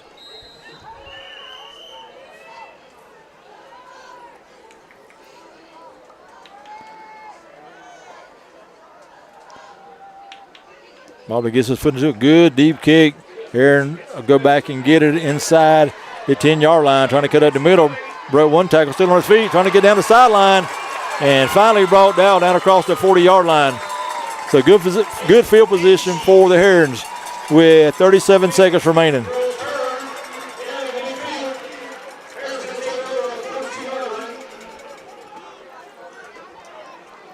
Good return. I didn't get that young man's number, but good return by the Herons.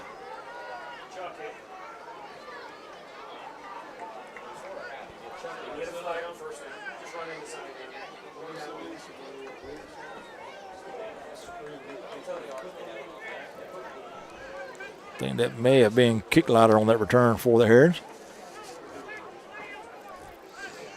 1st and 10 Herons that are on 43-yard line.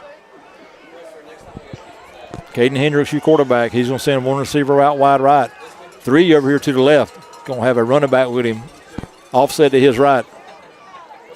He'll be in the shotgun. He'll take the snap. Drops back to pass. Now he's going to roll out to the left, looking to throw. He's going to throw over toward the sideline. High throw and out of bounds. Overthrew everybody. Intended for number 10, Kicklighter.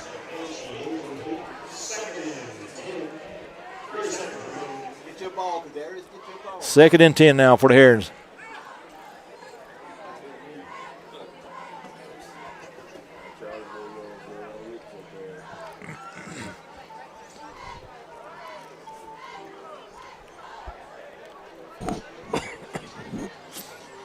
Hendricks will bring them to the line. He's going to keep these 2 receivers over here to the left and send one wide to the right.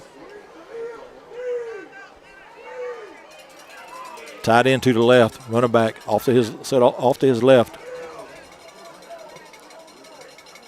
He'll take the high snap. Looking to throw again. Throws across the middle. Got a receiver. He dropped. Man, I know he wants that one. In and out of hands of number 10, Mason Kicklighter. Right in the bread basket.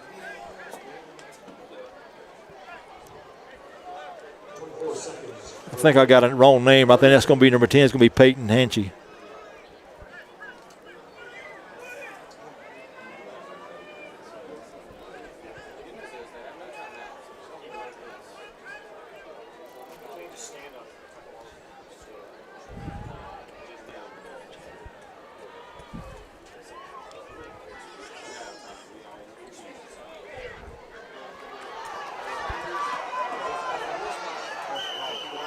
And number 4 on the carry, that's Saunders. He's calling for a face mask, but he didn't get it.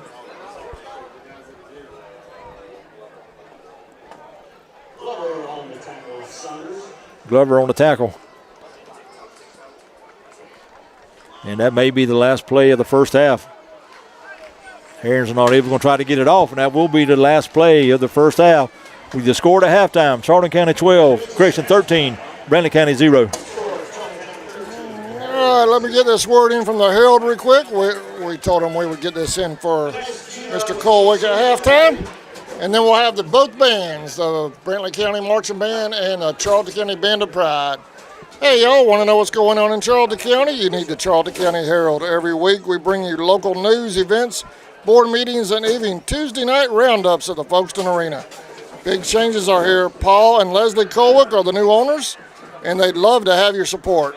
Get your paper in print or online at charltonherald.com and hit the subscribe button. Or find us on Facebook at local retailers or right at our Main Street office. Stay connected, Charlton County, and go Indians. Ladies and gentlemen, the Charlton County Band of Pride. There'll be a live mic in here, y'all, for the band, okay? Just letting everybody know, live mic.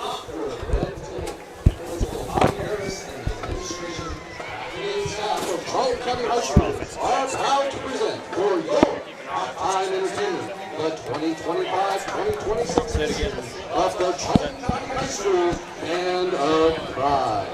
That's about right. Under the field direction of drum major Kaylee Murray, the band will present a musical salute to the Queen of Soul, Aretha Franklin. Tonight's performance will include Natural Women, Pink, Say a Little Prayer for You, and Respect. Tonight's soloist is Juliet McCrae.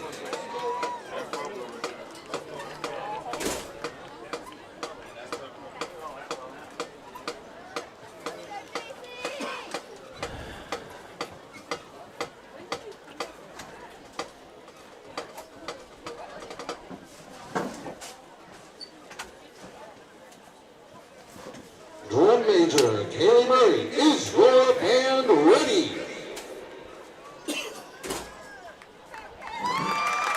Ladies and gentlemen, put it up for the Charlton County High School Band of Pride.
Charlton County High School Band of Pride.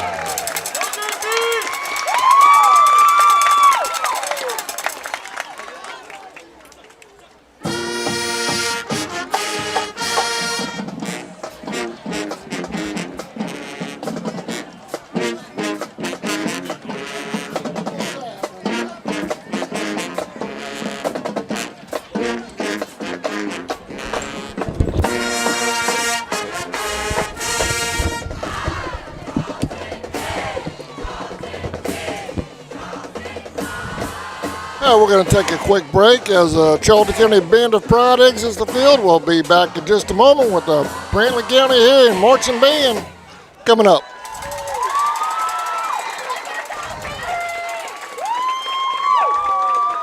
Years with Folkestone Furniture. Join us as we mark 80 incredible years of comfort, quality, and community.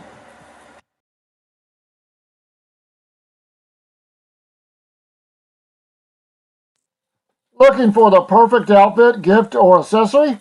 Come experience The Crossings, a locally owned boutique that's been serving the heart of our community for 21 years. From timeless classics to the latest trends, you'll find hand-picked styles and one-of-a-kind treasures that make every visit special.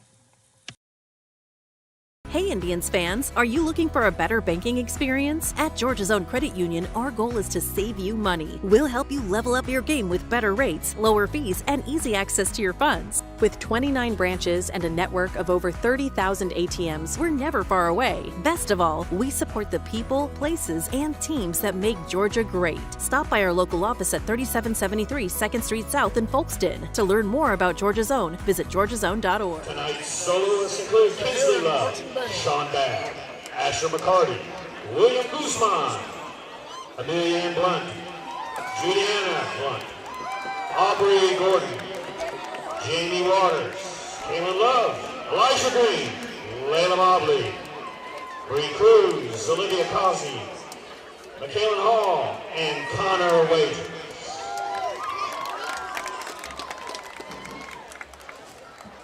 The Heron Pride Band is led by drum majors Layla Mobley and Amelia Ann Blunt.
there's only about 4 minutes left in the halftime break. You want to, while the band's playing down there, you want to go ahead and do the halftime stats report? That's what I'm doing now. Right You getting to that together now?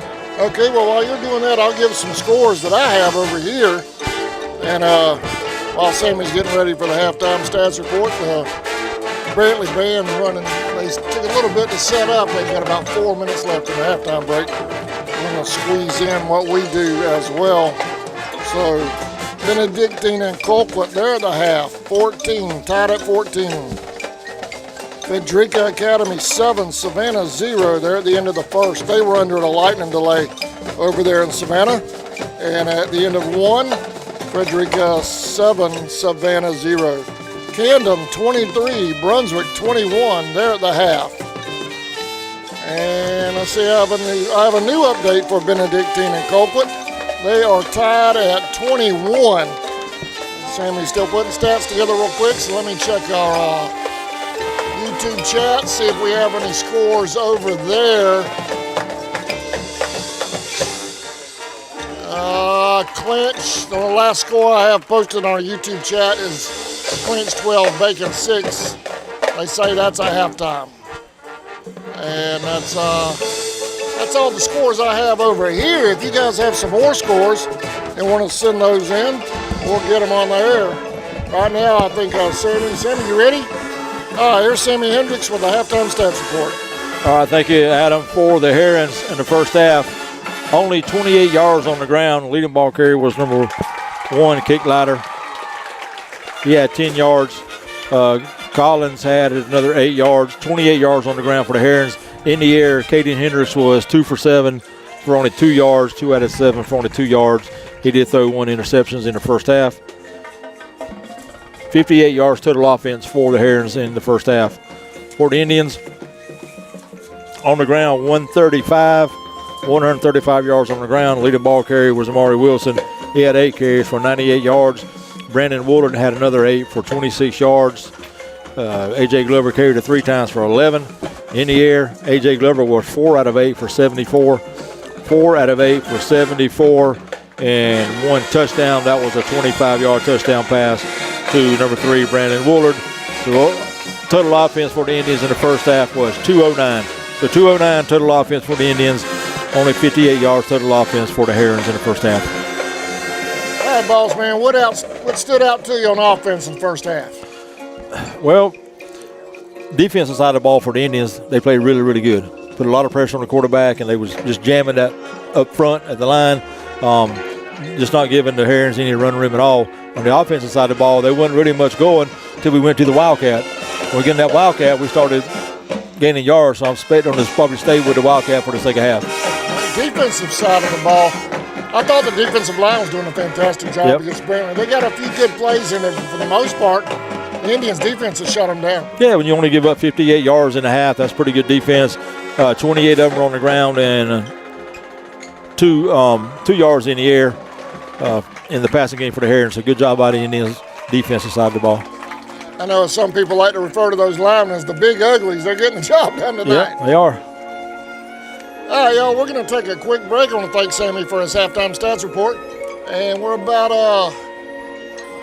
30 seconds left in this halftime break, so I'm going to try to squeeze one in real quick. We'll be right back. You're watching Indians football on CSN when we come back.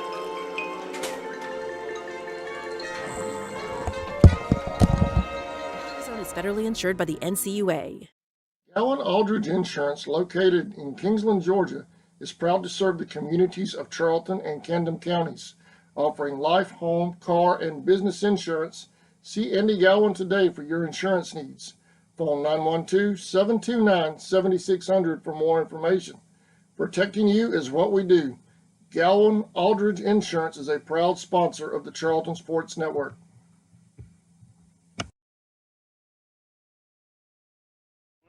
Your next adventure starts here at Walker Jones GMC. Summertime. The kids are out of school and into everything. Family vacations and outings, fishing and swimming. And let's not forget, it's also the busy season at work. Good thing summer is the season of savings at Walker Jones GMC. Big savings on used cars, too. We got it all. Why shop anywhere else? GMC, we are professional grade. Walker Jones GMC. Memorial Drive in Waycross and online at walkerjonesgmc.com. Supply sales at 7/31/25. nearly 20 years, Georgia's electric membership cooperatives have made Friday night football electrifying. As the official energy provider of the GHSA, Georgia's EMCs are proud to support high school athletics in the communities we serve, standing behind every hike, every completed pass, and every team celebration. Because we know that today's high school athletes are tomorrow's local leaders. Georgia's EMCs.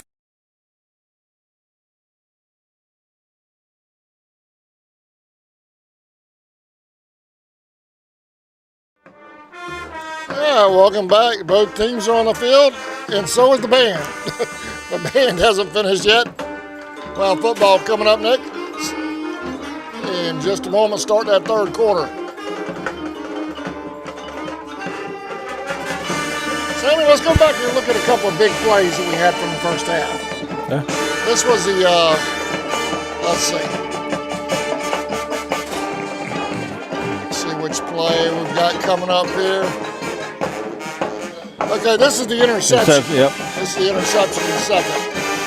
Yeah, Hendricks tried to swing to his right and look for the end zone. He threw it, and Trey Jones jumped right in front of the pass and made the interception to stop that threat by the Herons down inside the Indian territory. And this is the touchdown to close out the scoring in the first half for the Indians. Yeah, AJ just kind of took the snap. Didn't even have to roll. Saw a wide open Brandon Woolard in the end zone. Got it to him, and Brandon made the catch. Those sure hands he has for the touchdown. That was a nice grab in the end zone. Stay with it. All right, the Heron band is clearing the field. I almost said Band of Pride.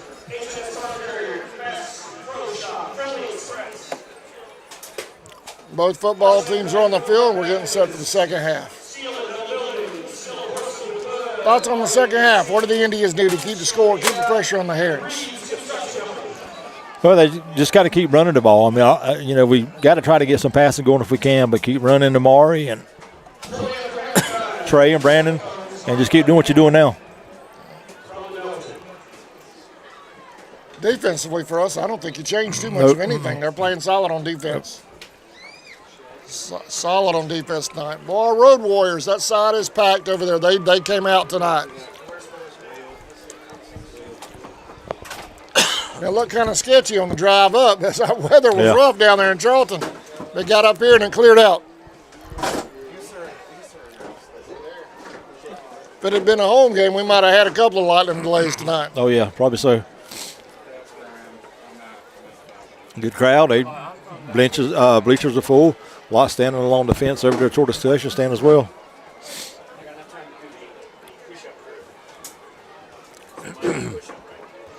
Anybody got a Camden or Brunswick score? If you could give that to us, we'll pass that along.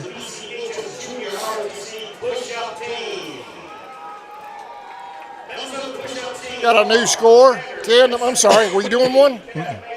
Camden 30, Brunswick 21. Wow.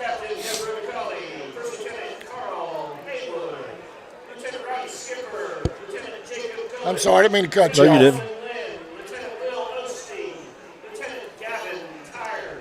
Update from over in Bacon County. Clinch County 18, Bacon 6.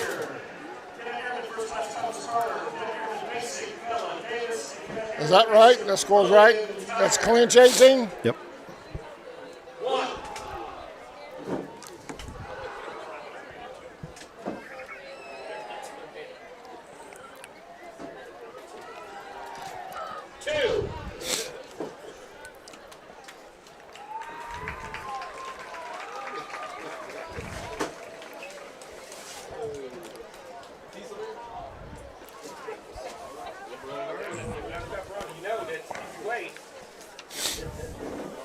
All right, both teams back on the field. Herons will receive the opening kickoff here to the second half. All right, here's Sammy Hendricks with the call. Sammy? Number 7, Jack Mobley to kick for the Indians.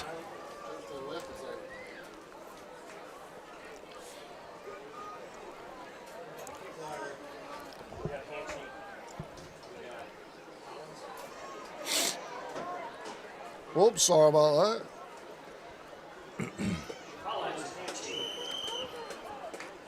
This gave the fans at home a little vertigo with the camera. Collins, Hanchy, and Saunders back deep for the Herons. Good kick over toward the sideline. That's going to go out of bounds. Right around the 15-yard line.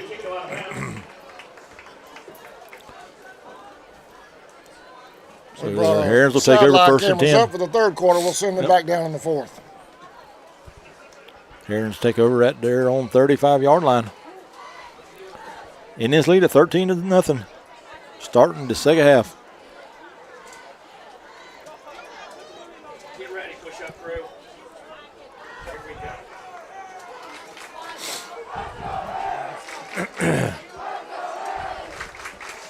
All right, Hendricks will bring him to the line. He's going to send a receiver wide right, one wide left. Everybody else in close. Number 4, Malachi Saunders in the backfield with him. And Caden will walk up under center, where he has been at most of the game.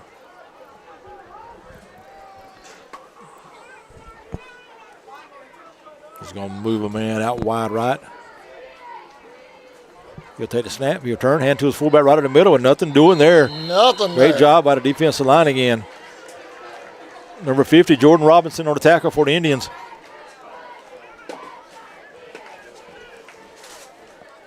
Saunders on the carry, got about a half a yard.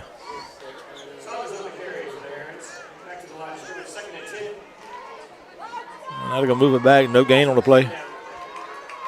2nd and 10.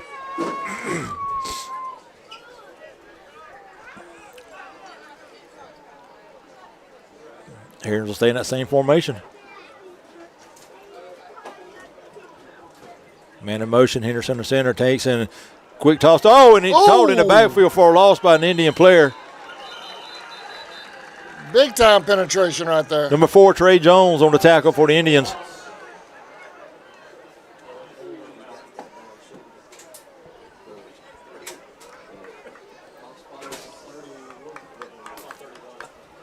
Loss of 4, 3rd and 14.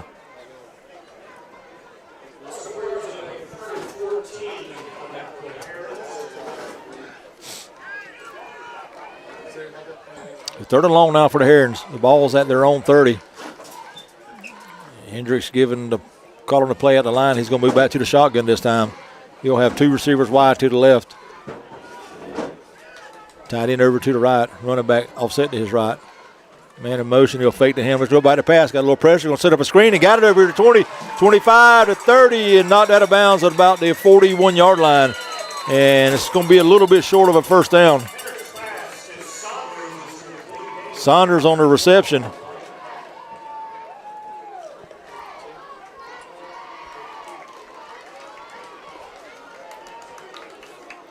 Pick up a 12 on the play, 4th and 2.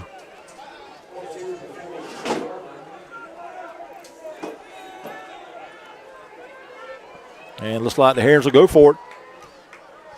Ball's at their own 43-yard line. If you're the Indians, you got to watch the snap. 4-man front for the Indians.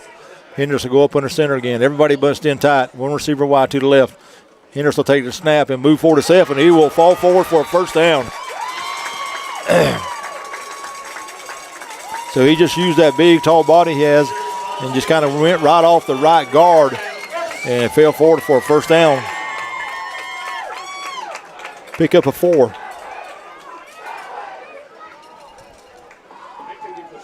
So 1st and 10 Herons at their own 48-yard line.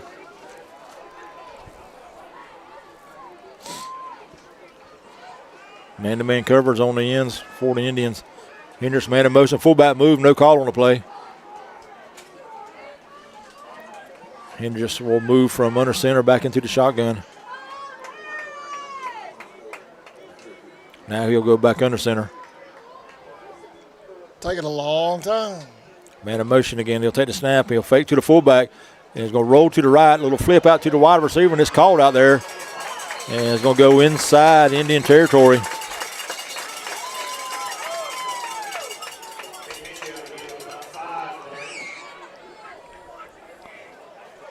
Hanchy on the reception. Pick up about 4. 2nd and 6.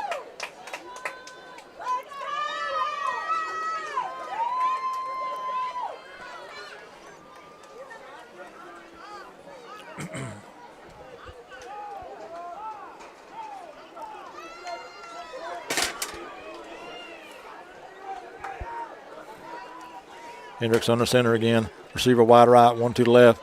He'll turn hand to the fullback of the middle, and nothing there. He's tackled right at the line of scrimmage. May have fell forward for 1. I think he went down and hopped back up, and they're going to mark him down right at the line of scrimmage. 3rd down. Saunders on the carry.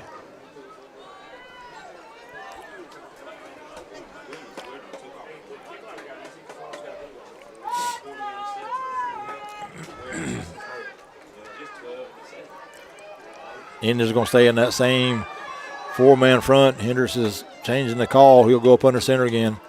He'll take the snap. He will hand it to the fullback. And ball's on the ground. And the Indians will recover at their own 43-yard line. So big defensive play for the Indians. They'll take over in their own territory with 7:39 remaining. Indians lead at 13-0. Here's the fumble. Here's the snap. Handoff up the middle. Ball comes loose. Indians have it.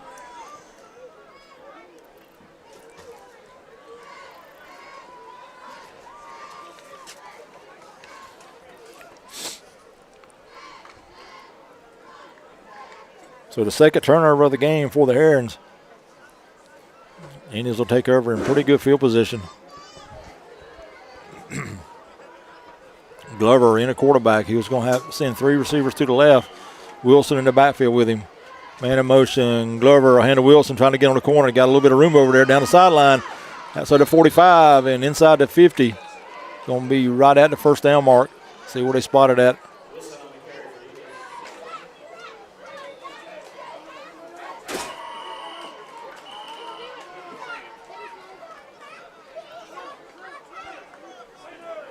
Going to be about a yard short, and we're going to have an official timeout for a water break with 7:26 remaining in the 3rd period. Charlton leads at 13-0.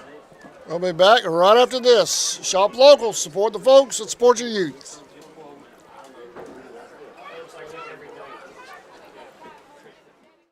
Four Seasons Floral, located at 4415 2nd Street North in Folkestone, Georgia, has all of your floral needs covered, from Valentine's to birthdays and weddings to life celebrations, proms, special occasions, or just to say you love that someone special. We deliver as well. Call 912-496-7043 and we'll assist you with any floral need at Four Seasons Floral.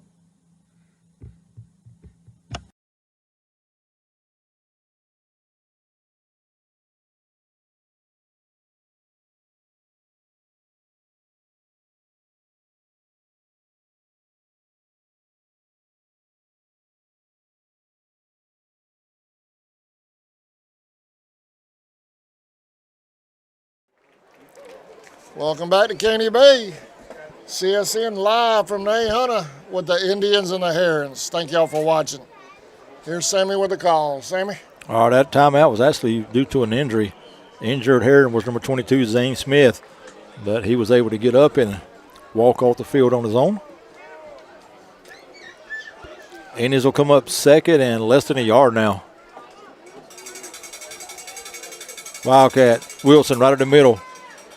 Going to go down inside the 45-yard line. That's going to be a 1st down.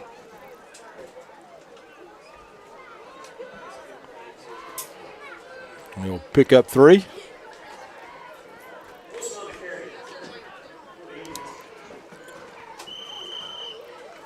First down, Indians. And we're going to have another injured Heron on the field. I think that was number 2, Talon Collins, I believe it is. Looks like he may have some cramps. So we're going to have an official timeout with 7:19 remaining. Indians lead at 13-0. All right, we're going to squeeze one more back in. We'll be right back.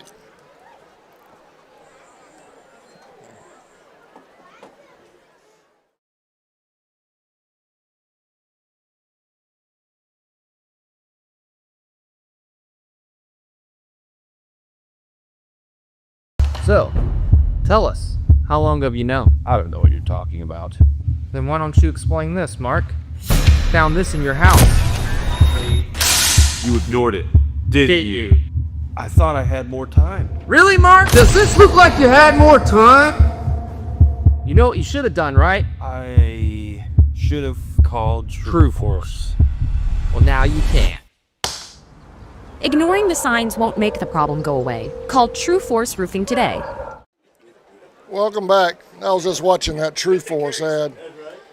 You know, we have a reach when we have businesses all the way down in Gainesville, Florida, wanting to advertise on CSN. Yep. That's a good we deal. sure appreciate the support. Does he service Georgia yet? On roofing, True Force? I don't know if he does or not. I'll have to ask him. Yeah, I don't know about that.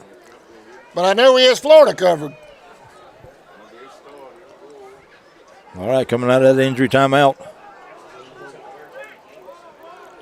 Collins is able to get off the field. Indians will come to the line, 1st and 10. Glover back in the quarterback.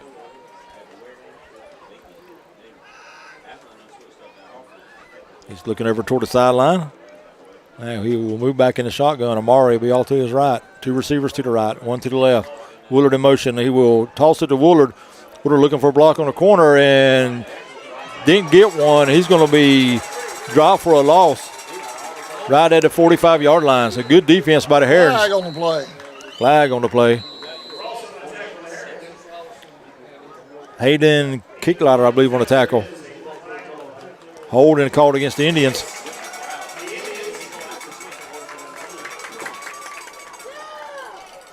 So that's they going always to back see them the up to last one. When they get chippy like that, it's always the last one they see. That'll move the ball back to the 45-yard line.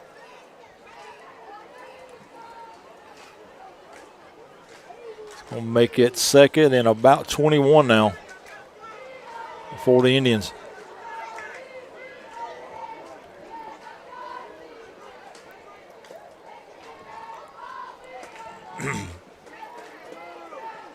Glover at quarterback. Receiver right, 1 left. Cobb in motion to the right. Glover will fake to Wilson. Now he's going to roll to his left. And trying to get on that corner, and there looked like a face mask over there, but here comes the flag. Flag comes in late. You know, why does the white hat have to call that? Why come the guy right there in front of him make that call? So that's holding against the Indians.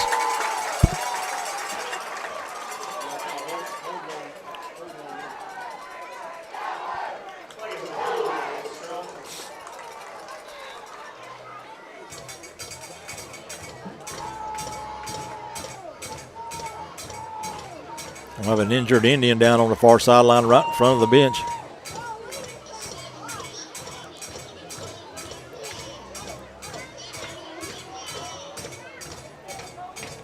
Looked to me like he's the defender for the Herons, got a part of that face mask, but apparently he didn't.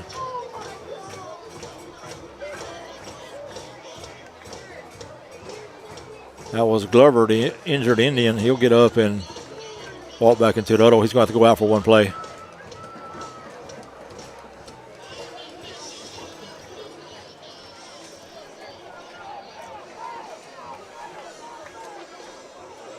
Coach Jones trying to get an explanation from the official, trying to find out how come a face mask wasn't called over there.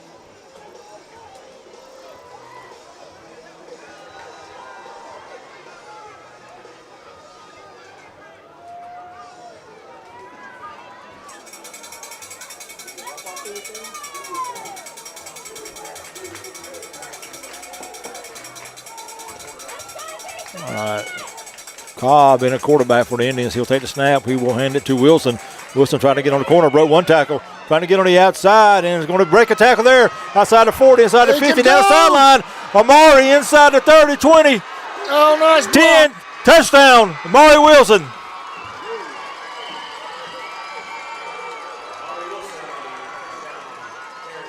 No flag, y'all, no flag. I hit the wrong button.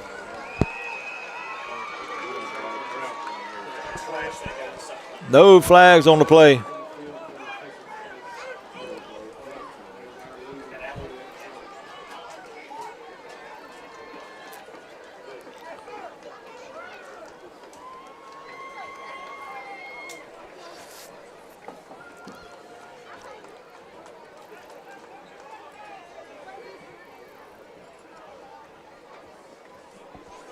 Paul with the extra point try. It is up, and it is good.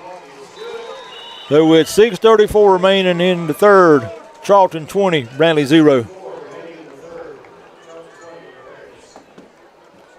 Let's take a look at that touchdown one more time before we go to a break. You got the call, Sammy. Maury just got to the side, broke a couple tackles, and got down the sideline. They want nobody to catch him. Got a couple good blocks out there, and he goes, I believe, 65 yards on that touchdown run. We'll be back right after this.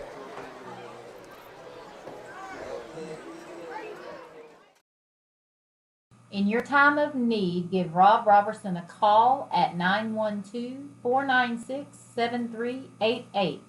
Shepherd Robertson Funeral Home says go Indians.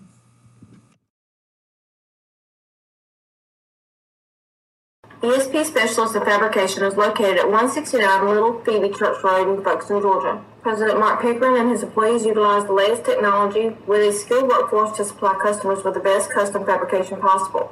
Serving clients at home and abroad makes ESP a premier employer in Charlton County. For all your specialty and fabrication needs, contact ESP at 912-496-2583 today. They're also on Facebook at ESP Specialist Fabrication. ESP is a proud sponsor of Charlton Sportsnet. AGM Packaging Corporation. Welcome back. Here's Sammy with the call. Sammy. All right, Indians lead at 20-0 here with 6:34 remaining in the third. Mobley set to kick for the Indians.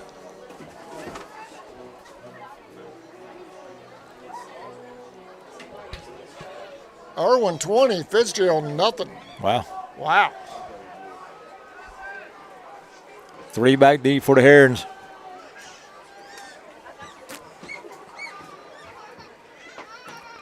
Unofficially 65 yards on that run by Maury Wilson.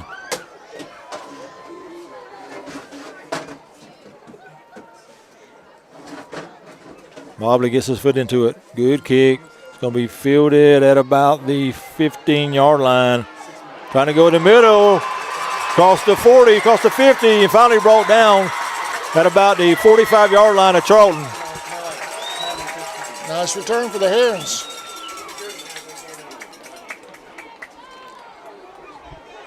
Give you a number here in just a minute on that return man.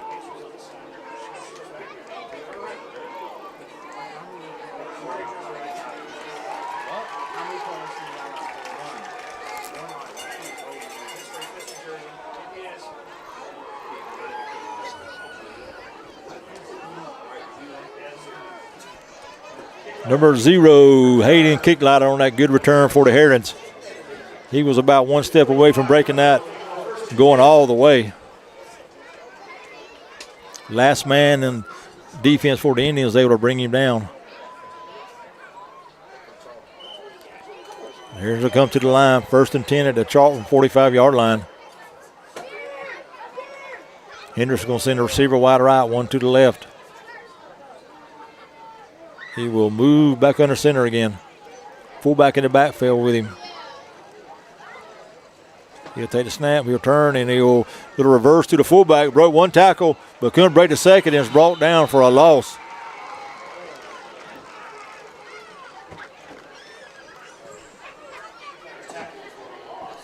Trevin Cobb. Hunter Spradley on the tackle for the Indians. Loss of 2 on the play.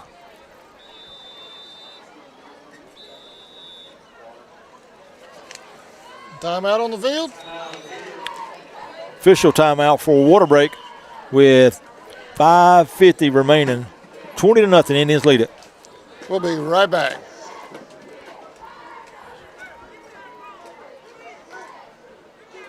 So, tell us, how long have you known? I don't know what you're talking about. Then why don't you explain this, Mark? Found this in your house. You ignored it, didn't you? I thought I had more time. Really, Mark? Does this look like you had more time? You know what you should have done, right? I should have called True Force. Well, now you can't. Ignoring the signs won't make the problem go away. Call True Force Roofing today. In your time of need, give Rob Robertson a call at 912-496-7388. Shepherd Robertson Funeral Home says go Indians.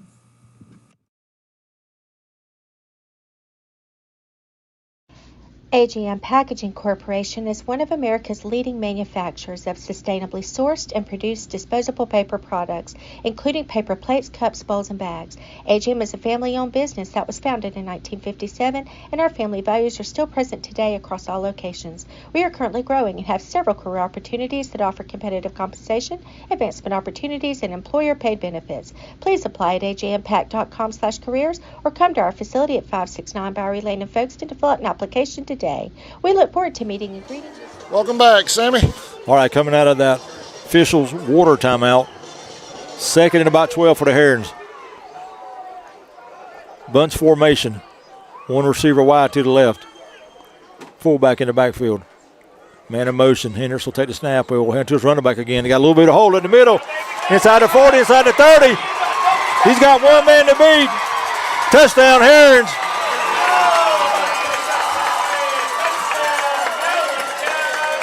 "47-yard touchdown run." Touchdown Herons. Number 4, Malachi Saunders on that run.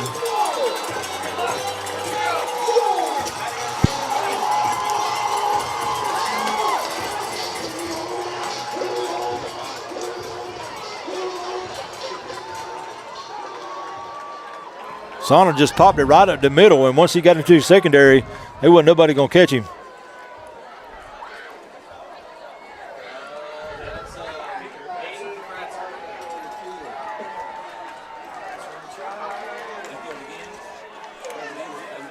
Extra point try is no good. Number 27 on the attempt, Aiden Kratzer.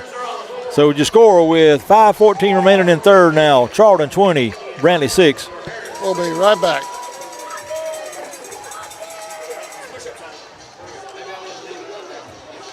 Our facility. ESP Specialist in Fabrication is located at 169 Little Phoebe Church Road in Folkestone, Georgia. President Mark Pickering and his employees utilize the latest technology with a skilled workforce to supply customers with the best custom fabrication possible. Serving clients at home and abroad makes ESP a premier employer in Charlton County. For all your specialty and fabrication needs, contact ESP at 912-496-2583 today. They're also on Facebook at ESP Specialist Fabrication. ESP is a proud sponsor of Charlton Sportsnet. Charlton Electric, serving Charlton and surrounding counties with over 20 years experience in both commercial and residential services. Our electricians can meet your needs.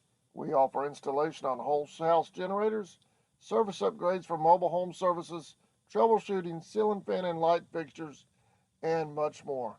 Call us today for an estimate, 912-496-4528. Celebrate 80 years with Folkestone Furniture. Join us as we mark 80 incredible years of comfort, quality, and community. Welcome back. All right, I got a score update from over in Camden. 9:30 remaining in the fourth quarter. Camden 37, Brunswick 36. Thank you, Tiffany.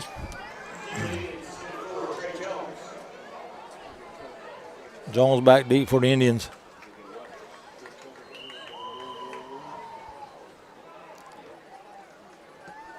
Good kick. It's going to be over here on this side. That's going to be number 3, Brandon Wooler, from about his 21-yard line.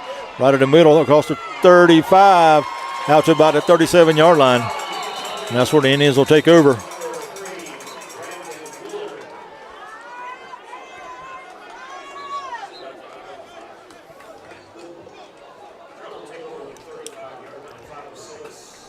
Glenn 31, Wayne 14 in the fourth.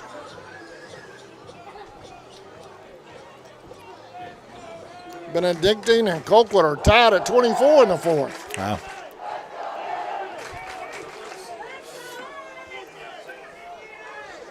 They're going to spot it at the 35-yard line. Is that a shocker? Colquitt and Benedictine? Is that a...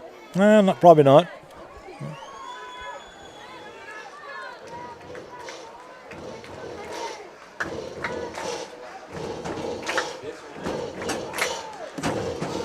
First and 10, Charlton at their own 35-yard line. Wildcat formation, all bunched up at the front. Mario take the snap and looking to go in the middle, cuts it up. Follow him behind his blockers and will get out across the 40-yard line. He'll get it to about the 40.5-yard line.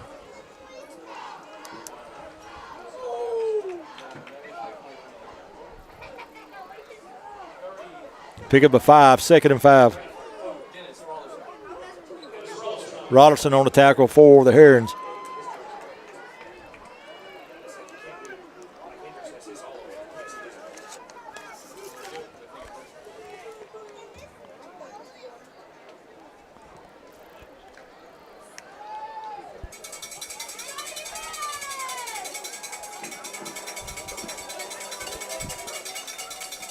Ball's on the ground. Wooler picks it up. Try to get on the corner on the left side. Brandon across the 45, across the 50. Flag on the play.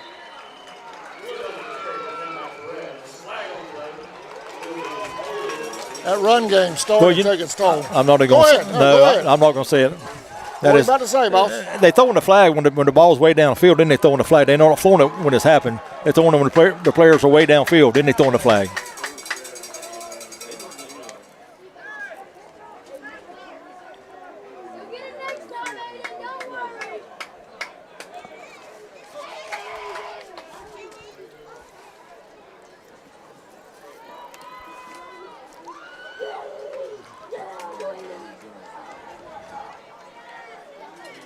Well, I was about to say the run game was taking its toll. Well, I mean, so after that, Markov is going to be 2nd and about 16 now for the Indians.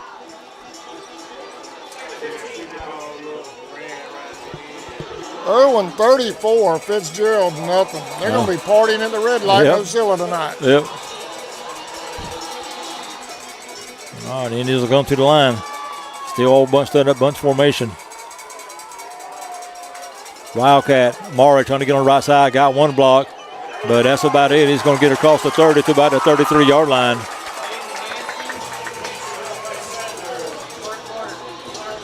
Sanders on the tackle for the Herons. Pickup of about 4, 3rd and 12.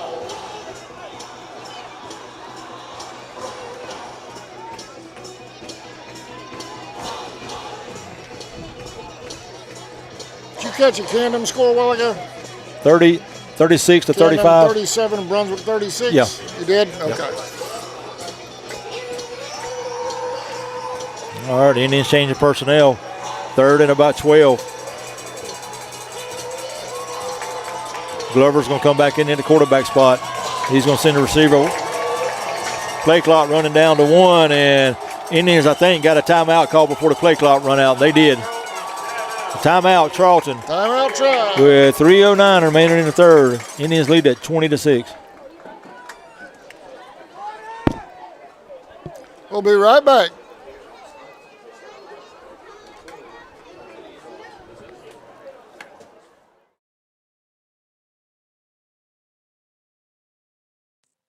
Looking for the perfect outfit, gift, or accessory?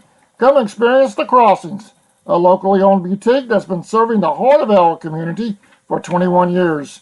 From timeless classics to the latest trends, you'll find hand-picked styles and one-of-a-kind treasures that make every visit special. Hey Indians fans, are you looking for a better banking experience? At Georgia's Own Credit Union, our goal is to save you money. We'll help you level up your game with better rates, lower fees, and easy access to your funds. With 29 branches and a network of over 30,000 ATMs, we're never far away. Best of all, we support the people, places, and teams that make Georgia great. Stop by our local office at 3773 2nd Street South in Folkston. To learn more about Georgia's Own, visit georgiasown.org. Welcome back. 20-6. Charlton leads in 3rd. Sammy? All right. Herons are back out on the field. Now here come the Indians. 3rd and 12. Ball's at the Charlton 33-yard line. Glover back in the quarterback. He's going to send the receiver wide to the left, one to the right. Tight end to the left. Herons fans trying to get loud over here on the home side. AJ will walk up. Now he's going to move a couple players. Play clock down to 10. AJ with a snap. Back to throw. He's going to throw down the left side. Looking for a receiver. He turns back. Nice It's going to be called. First down, Indians. Way to come back to the ball. Here's the replay, Sammy. receiver did a good job coming back to that ball. Here it is. You got it. AJ just drops back and throws it down the left side, and the receiver makes a great adjustment, makes the catch. I'm trying to get that number for you. All right, back to live shot now. Not sure. Here we go. First down, Indians.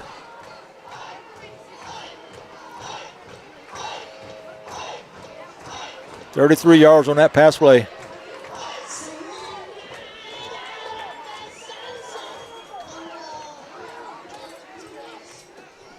Amari in the Wildcat. Two receivers tight left. He's going to take the snap, trying to go on the left side. Got a hole. Trying to get down that sideline. He's going to be not out of bounds over near the 11-yard line.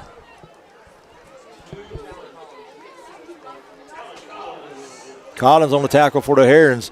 Pickup of about 8, 2nd and 2.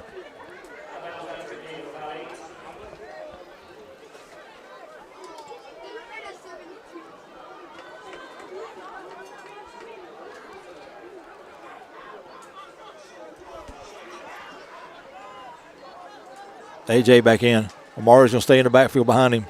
Two receivers right. Tight end to the left. AJ's going to change the play right at the line of scrimmage. Cobb will shift from the left to the right. He'll turn and hand to Amari. Not much there, but I think he may have had the first down. He does. He needed 2 and he got 3.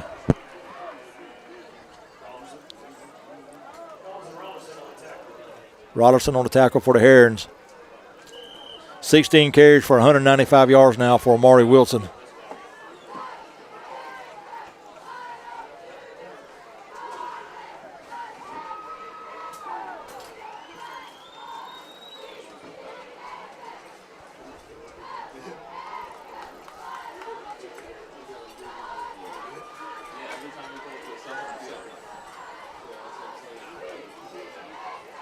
Indians will come to the line. 1st and 10. Amari in the shot, a Wildcat again. He'll take the snap. Trying to go at the middle. Got one blocker. Still driving inside the 20. And he'll be brought down at about the 18 or 19-yard line. He pushing 200 yards yet? I figured he was getting close. Pick up of 7 on the play. 2nd and 3.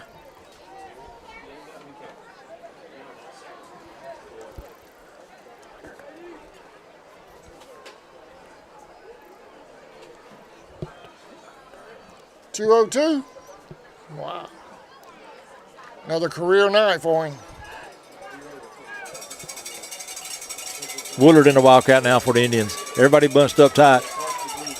Brandon will take it. Stutter stepped him in and didn't hit the line of scrimmage, and he didn't get too far there. Maybe a yard.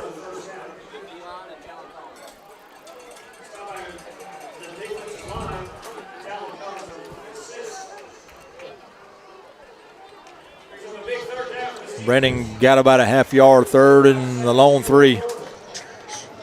Thank you.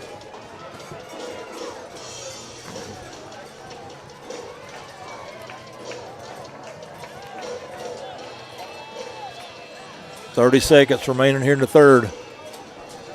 Play clock down to 12. Indians going to have to hurry up. Taking a long time to get out of huddle. Play clock down to 6. 5 seconds. Brandon will take the snap, trying to get on the corner left side. Gets it out, and it's going to be broke a tackle and move forward. It's going to be close to the first down mark. It's going to depend on the spot. I think he got it.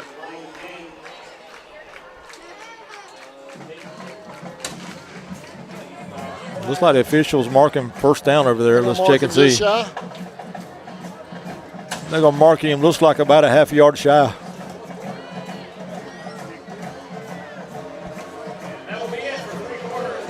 Fourth quarter. That'll be the end of the 3rd period. We just score after 3. Charlton 20, Brantley 6. We'll be back right after this. 4th quarter coming up. Turn them on, make sure we're married. It's federally insured by the NCUA. Gowan Aldridge Insurance, located in Kingsland, Georgia, is proud to serve the communities of Charlton and Camden counties, offering life, home, car, and business insurance. See Andy Gowan today for your insurance needs. Phone 912-729-7600 for more information. Protecting you is what we do. Galvin Aldridge Insurance is a proud sponsor of the Charlton Sports Network.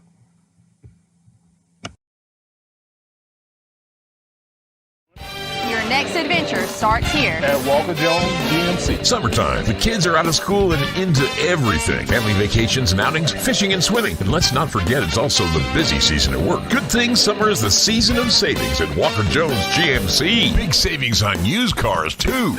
We got it all. Why shop anywhere else? GMC, we are professional grade. Walker Jones GMC. Memorial Drive in Waycross and online at walkerjonesgmc.com. Supply and income sales at 7/31/25. For nearly 20 years, Georgia's electric membership cooperatives have made Friday night football electrifying. As the official energy provider of the GHSA, Georgia's EMCs are proud to support high school athletics in the communities we serve, standing behind every hike, every completed pass, and every team celebration. Because we know that today's high school athletes are tomorrow's local leaders. Georgia's EMCs.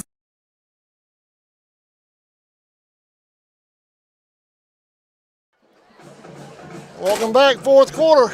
Sammy with the call. Sammy? All right, it's going to be 4th and, I think, inches for the Indians. Ball's going to be spotted at about the 19-yard line. 4th and less than a yard. Indians lead at 20-6, starting the fourth quarter. Indians will come to the line. Looks like Wilson's going to be in the Wildcat. Cobb, a tight end over to the right, receiver wide left, and receiver wide right.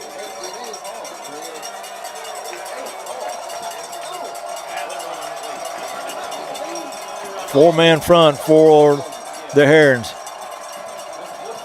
Gresham 5-man front. Well, no, they got it as a first down over there now. Is it first down or fourth down? First down.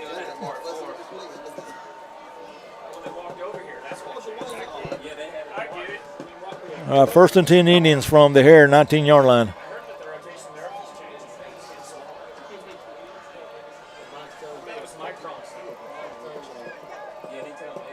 Just waiting on Mr. Whitehat.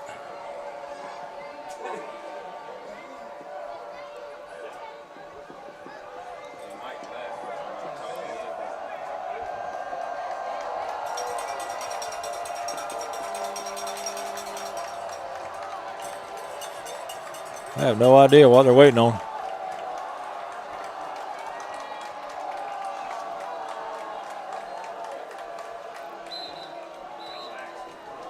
We're going to have a timeout called by somebody. I'm not sure what's going on here. We'll stay here through this timeout. I think they're saying it should be fourth down instead of first down. So what's the lowdown here, Sammy? What's going on? I think they're saying it's supposed to be fourth down, but they had it marked as first down, but the down markers are there moving all over the field, so you don't know where he's at. I think down here they were just short of the first down, but when they come and move it here, they put it as a first down. So I don't know. Not sure.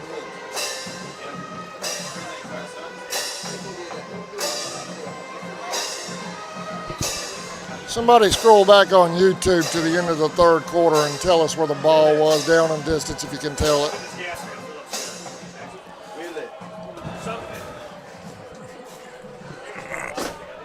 Shoot me a message.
touchdown because he don't move the mark yet.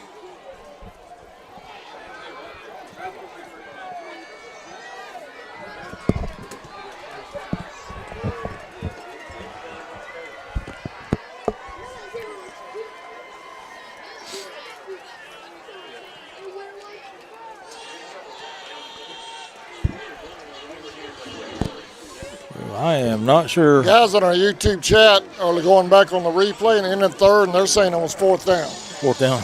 Well, that's what I thought they had a mark down there, but then up here they moved it.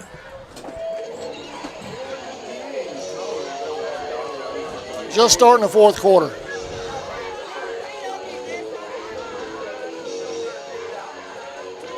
Score update from Camden. Camden 44, Brunswick 35 with 2:23 remaining. Wow. Appreciate that update, Miss Bass.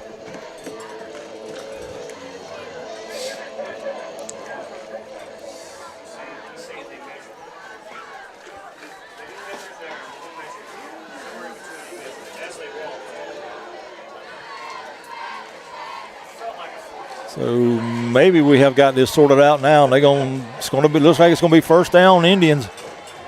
Ball's at the 19-yard line. First down, going with it. All right.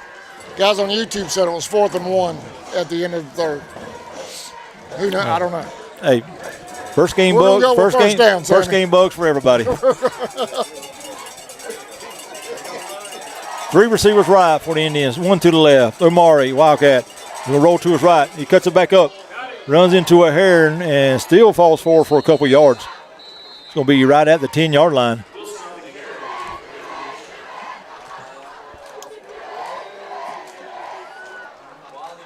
Pick up a 5, 2nd and 5. 2:07 on the ground now for Wilson.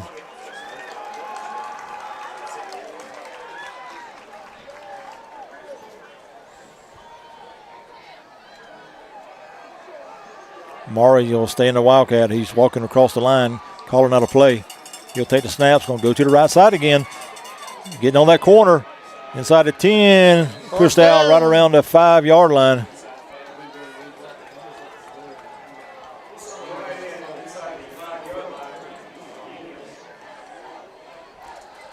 What's a first down now? First down Indians from about the 2-yard line.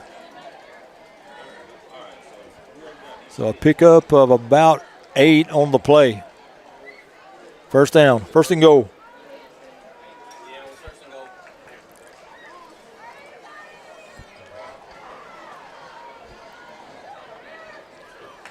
Indians will come up to the line.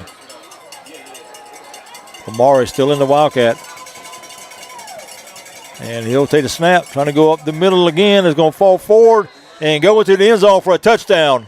Mari Wilson with a 2-yard touchdown run.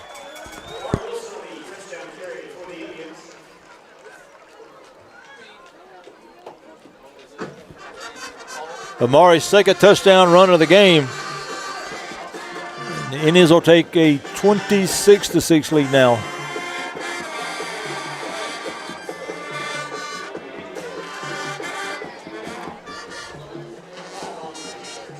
Number 89, Austin Falk, will come on and attempt the PAT.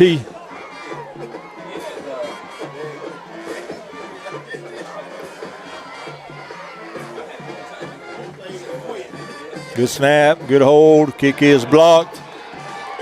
And the extra point try is no good. So you score now with 10-19 remaining in the ball game. Charlton County 26, Brantley 6. We'll be back right after this.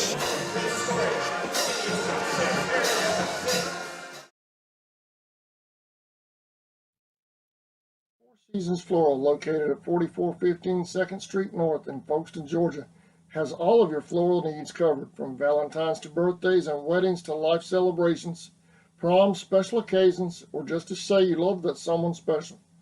We deliver as well. Call 912-496-7043 and we'll assist you with any floral need at Four Seasons Floral.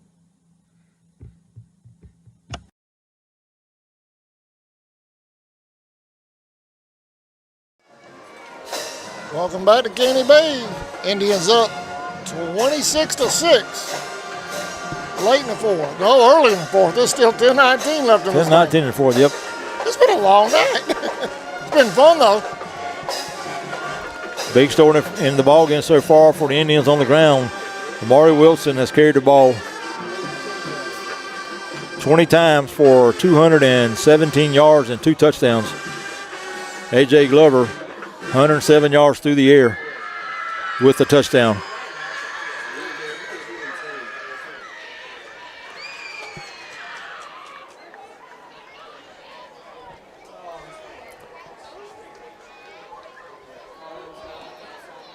Collins, Saunders, and Hanchy, I think, back deep for the Herons. Number 7, Jag Mobley, will do the kicking.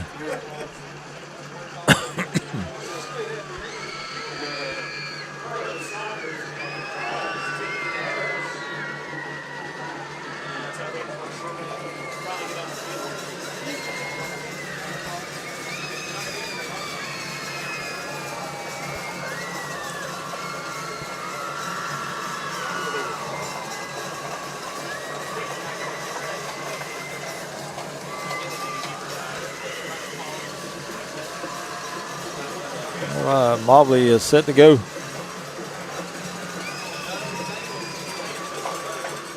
He'll get his foot into a good kick. It's going to be fielded about the 11-yard line and going to get brought back out to about the 27-yard line.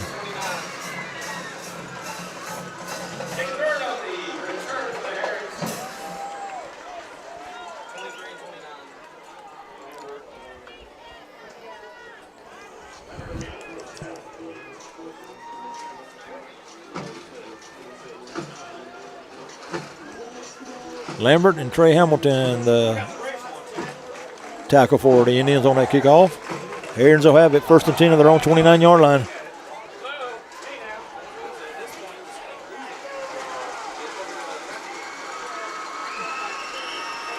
Herons trail by 20.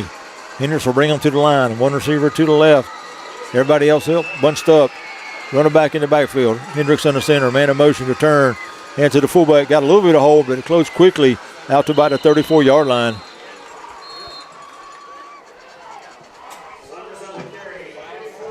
Saunders on the carry. Tackle made by Khalil Smith. Saunders got about 5. 2nd and 5.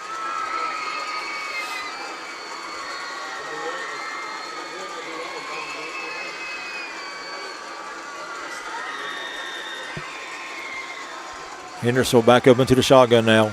He'll have a running back off to his left. 2 tight ends to the right, 1 to the left. Wide receiver to the left. Man in motion. Henderson will drop back to pass. Got pressure. Throws it down the right sideline. And it's going to be way out of bounds. Nowhere even close to his receiver.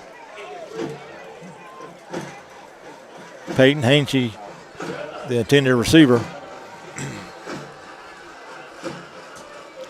That'll make it 35 now, Herons. Play clock will stop on that incomplete pass with 9:16 remaining in the ball game.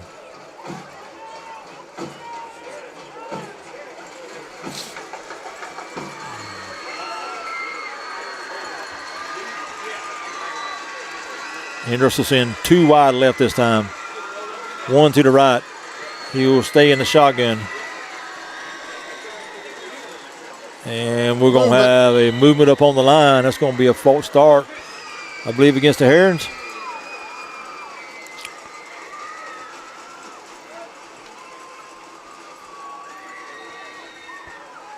It will be, and they'll back them up 5. Make it 3rd and about 10 now.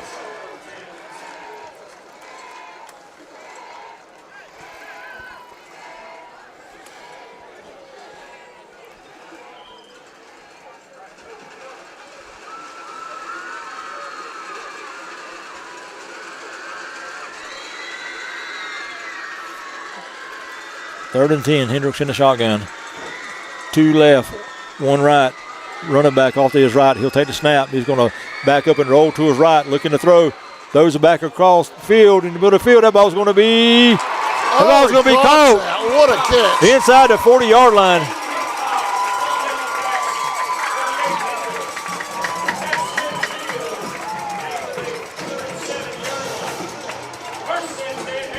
Give you that number in just a minute.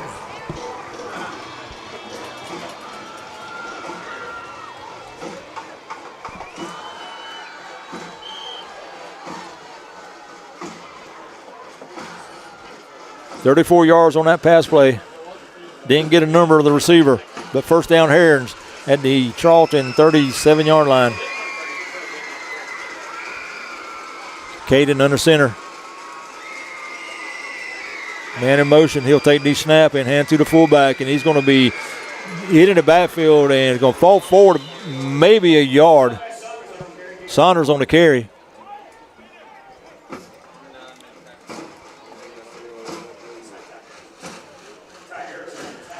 Christian Brown on the tackle for the Indians. Gives Saunders about 2, 2nd and 8.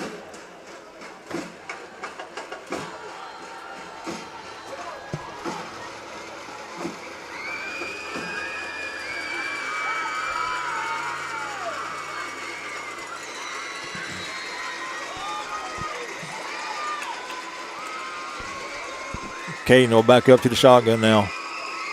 Back in motion. He'll drop back to pass. Throws it over to the left side. Incomplete.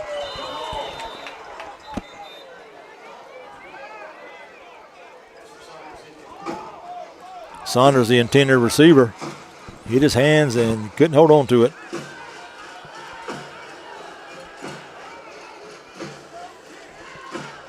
$52 yards through the air now for Caden Hendricks. Can you see Fountain?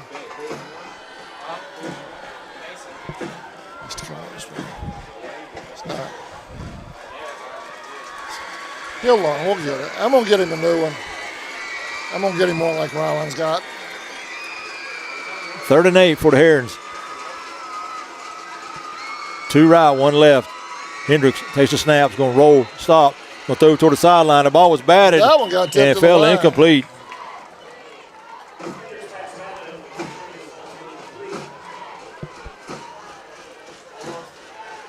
Number 9, Ty Harris, got a finger on it.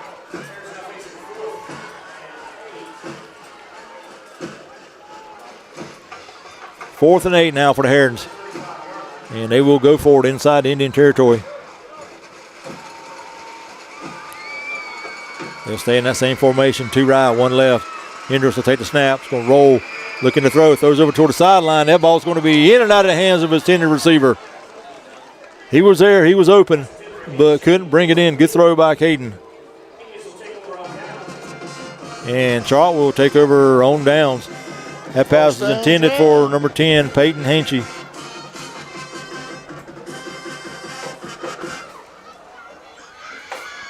So Indians will take over downs with 7:51 remaining in the ball game. They'll have it at their own 35-yard line.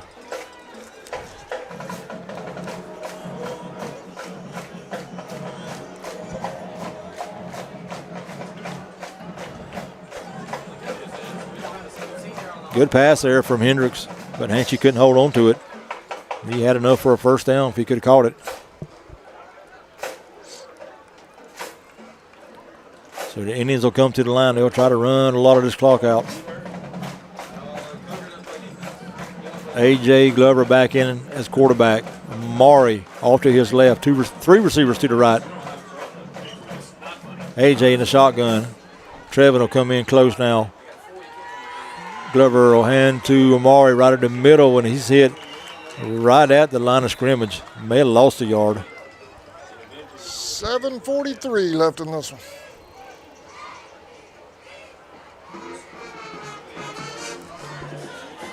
Number 57, Christian Waters in on that tackle for the Herons. No gain on the play, 2nd and 10.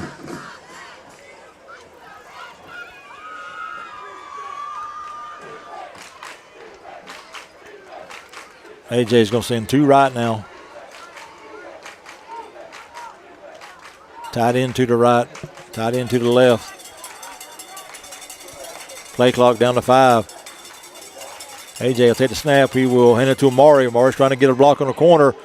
Breaks one tackle, breaks another, and is going to be pushed out of bounds after about a yard pickup. And I think we're going to have a hold against the Indians again. Yep, holding against the Indians.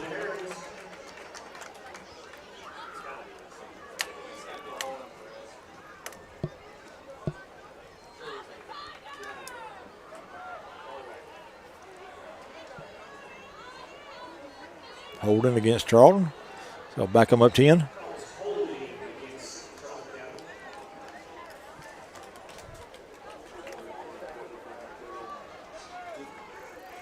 The ball be marked all the way back to the 25-yard line. 2nd and 20.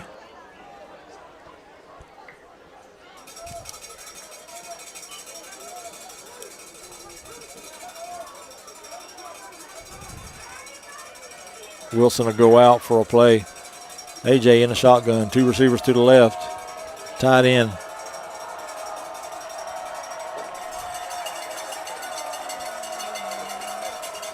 AJ back to pass. Swings it out here to the left side and it's caught by the tight end.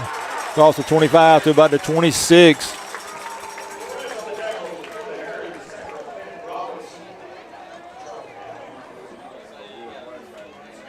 Clark Carter on the tackle.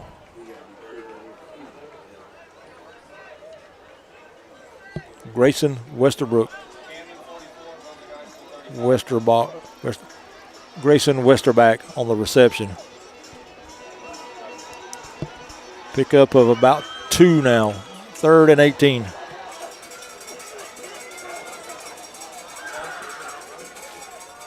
AJ in the shotgun. Man in motion. He will fake it to him. Dropping back to pass. He's going to throw down the right side. And it's going to be incomplete. Overthrown.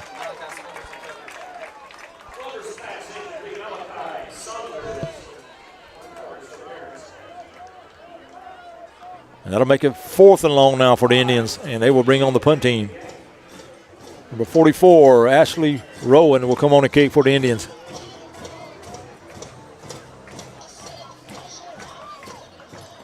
Talon Collins and Peyton Hanchy back deep for the Herons.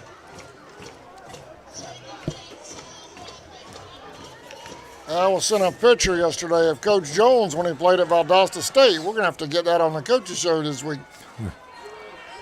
Good snap. We'll get a kick out of that, I think. Low wobbly kick's going to hit at about the 48. Oh, that's got to be a flag right there, man. Where's the flag? Where's it at? Yeah, there's got to be a flag there, yeah. That's a real late hit.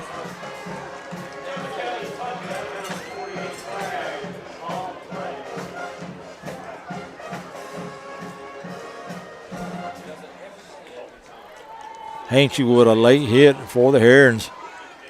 Ball rolled out of bounds at about the 47-yard line. That'll be a 15-yard penalty, mark-off.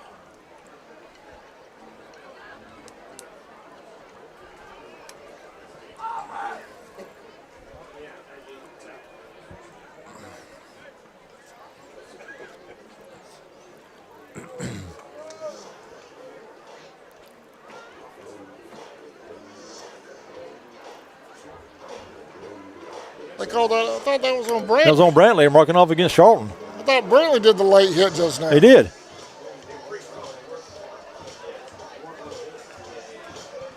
Who did they call that on? Didn't Brantley hit the guy on the sideline right here?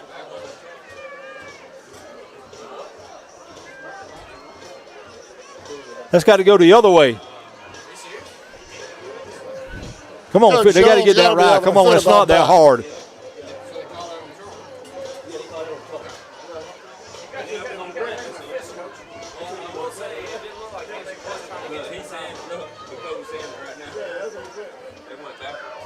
Yeah, they got to go the other way with it.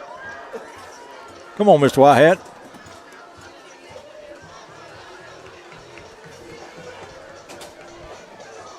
What in the world? Man. The late hit was clearly on Brantley over here on the sideline.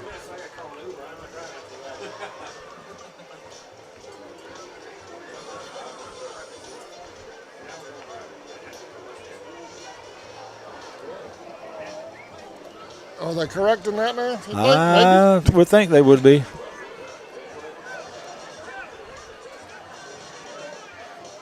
10 yards from the 10 yards, 15 from the 48-yard line.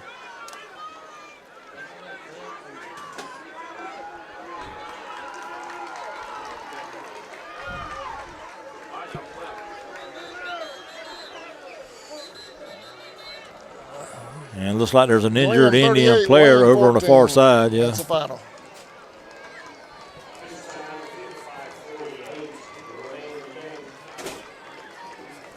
Want to break?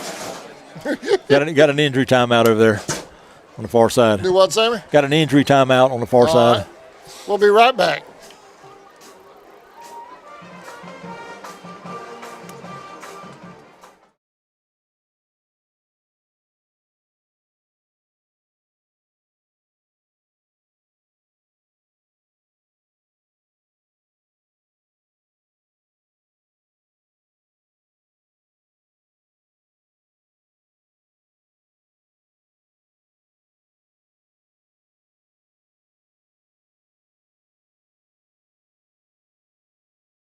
So, tell us, how long have you known? I don't know what you're talking about. Then why don't you explain this, Mark? Found this in your house. You ignored it, didn't you? I thought I had more time. Really, Mark? Does this look like you had more time? You know what you should have done, right? I should have called True Force. Well, now you can't. Ignoring the signs won't make the problem go away. Call True Force Roofing today. We're back.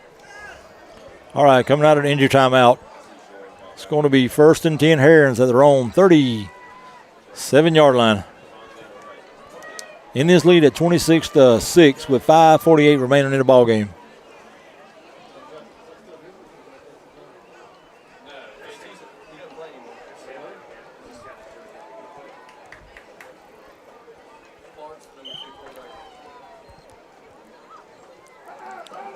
All right, receiver wide right, one to the left. Hendricks will be in your shotgun. 2 tight ends. Man in motion. Hendricks will take the snap, will fake it. Under pressure, those are toward the sideline, almost intercepted by Brandon Wooler, but it fall incomplete. It's a good pressure up front for the Indians.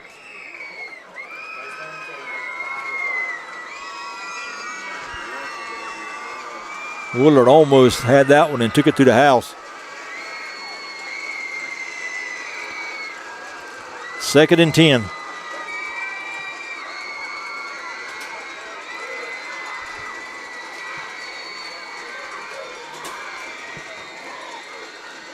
Anderson's going to send 3 wide left this time. Number 4, Saunders in the backfield with him. He'll be to his right. Anderson will take the snap. Drop him back to pass. Will throw down the middle of the field. Got a receiver out there, but it's incomplete. It was a nice effort to try and pick that off.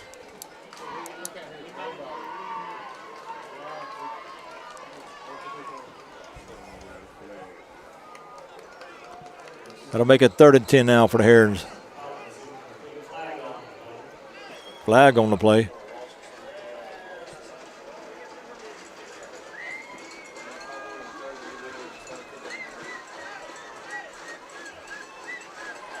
Tender receiver was number 2, Talon Collins. Okay, no flag on the play then. Yeah, there is. Personal foul against the Herons. So they're going to back them up 15. Oh, maybe it was just holding.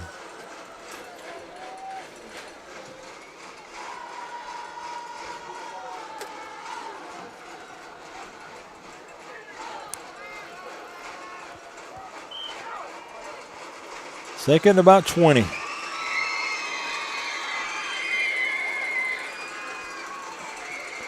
Hendricks in the shotgun. He'll take the snap, drops back to pass, looking to throw. He's going to rear back and throw it down the center of the field. Incomplete. He was open, just overthrew him. Collins was the intended receiver. Had about 2 steps on the defender, but Caden just overthrew him.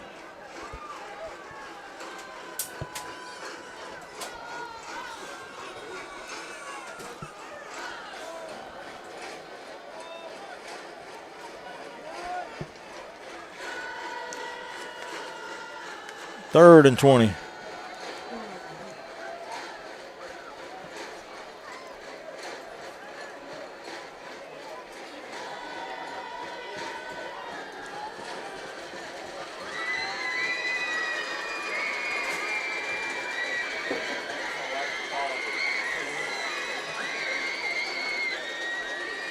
Hendricks takes a snap, dropping the throw again. Being pressured, he's going to take off running, trying to get down the sideline. And he'll get into Indian territory inside the 50. And that's going to be a first down.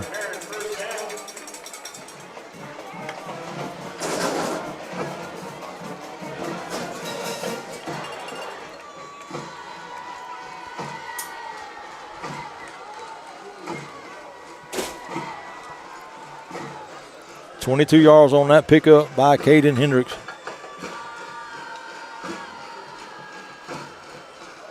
First and 10 Herons.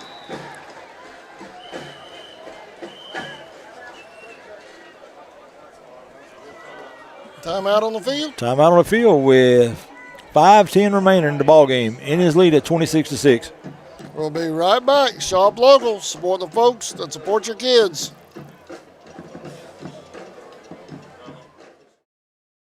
In your time of need, give Rob Robertson a call at 912-496-7388. Shepherd Robertson Funeral Home says go Indians.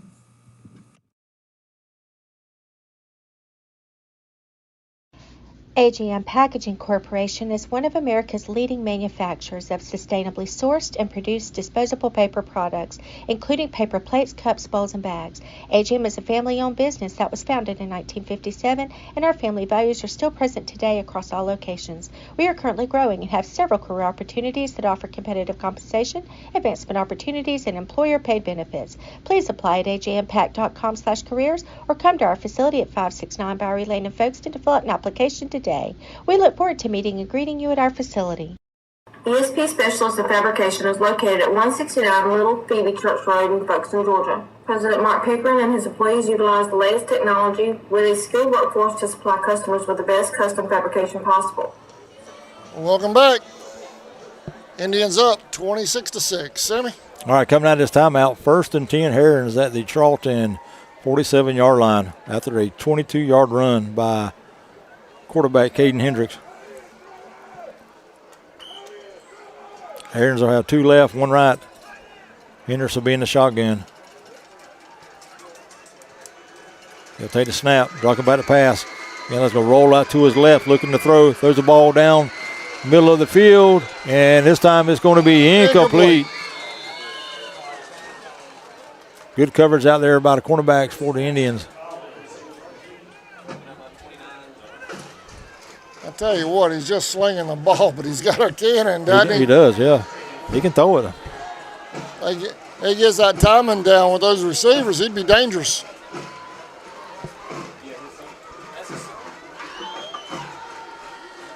Second and 10.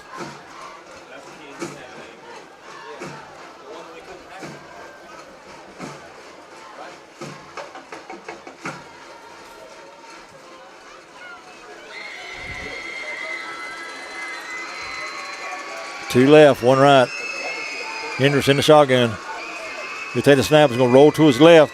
Pressure from the backside. Throws it. Got a receiver wide open, but led him a little bit too far. Intended for number 2, Talon Collins. He was open, but just couldn't get it to him.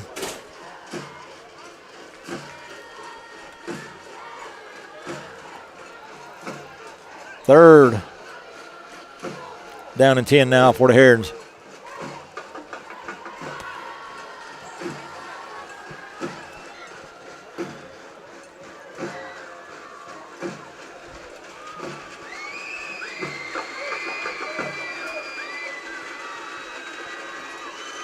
Final score in Bacon County, Clinch County 25, Bacon 6.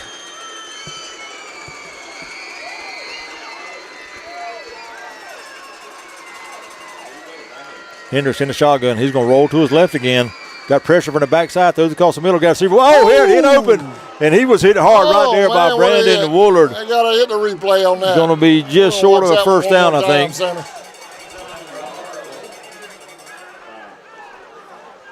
Here's a replay on that hit. That was a hit stick right there. Oh, man. Ooh, that hurt. I felt that. Number 10, Hainsey with Back the to live reception. action. Pickup of 9 on the play.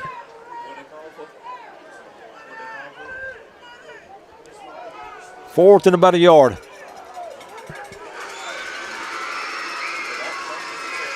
Hendricks will stay in the shotgun. Kick light in the backfield with him. He'll take the snap. Drop straight back to pass. Now he's going to take off running. Got room across the 45 into the 30. Lowers his head and goes down to about the 25-yard line. That'll be a first down for the Herons.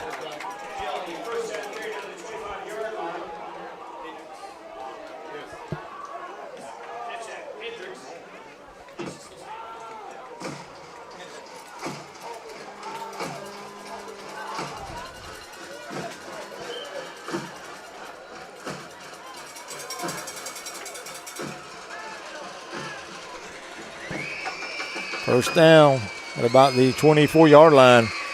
Hendricks takes a snap, drops back to pass, throws across the middle. Got a receiver in this drop. Woolard on the coverage.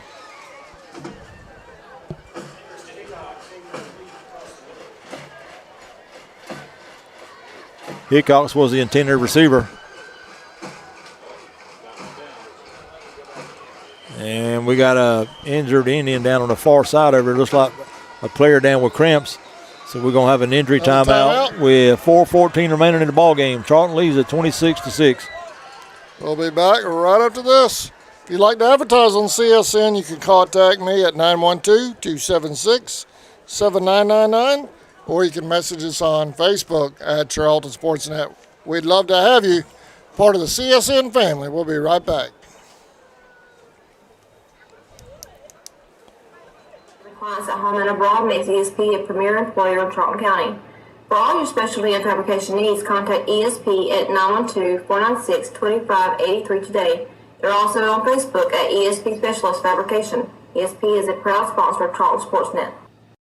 Charlton Electric, serving Charlton and surrounding counties with over 20 years experience in both commercial and residential services. Our electricians can meet your needs. We offer installation on whole tower. Welcome back, Sammy. All right, coming out of that injury timeout, we got 4:14 remaining in the ball game. Charlton leads at 26-6. Brantley has the ball, 2nd and 10 at the Charlton 20, looks like 3-yard line. Caden Hendricks in the shotgun. Receiver right, 2 to the left. He'll take the snaps, going to roll to the left. Under a little bit of pressure, gets away from one, got the whole sideline over here inside the 30, inside the 20, cuts it back up in, still going, and he's going to dive for the pylon, and they're going to knock him out at about the 1-yard line. Looked like he got the pylon, but they're going to call him down at the 1-yard line. He stepped out. I thought he stepped out. Yeah, he did. Right there at the 16-yard line. Watch this. It's fixing to start over.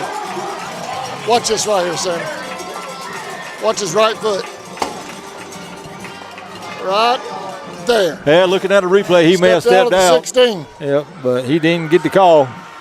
And they're going to mark him just short of the end zone. Flag on the far side of the field.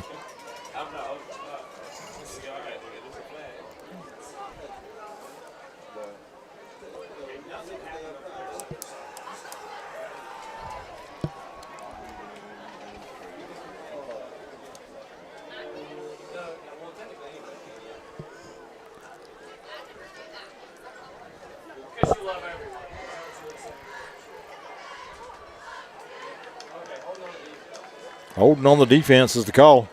Have a timeout. I want to replay that one more time for the folks at home. He definitely stepped out of the 16-yard line. Here it comes. Right there. Yep.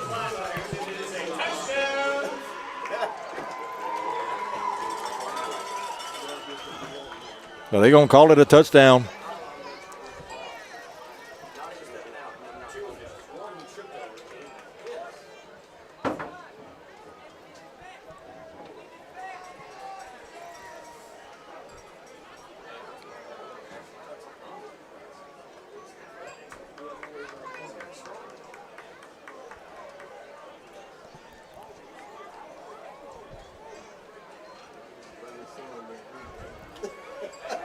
Brantley on for the extra point try.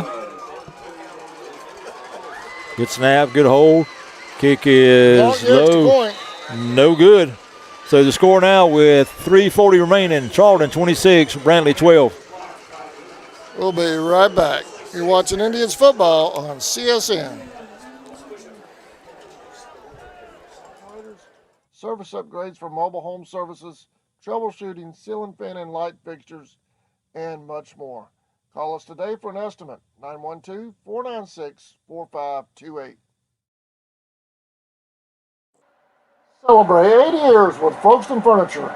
Join us as we mark 80 incredible years of comfort, quality, and community.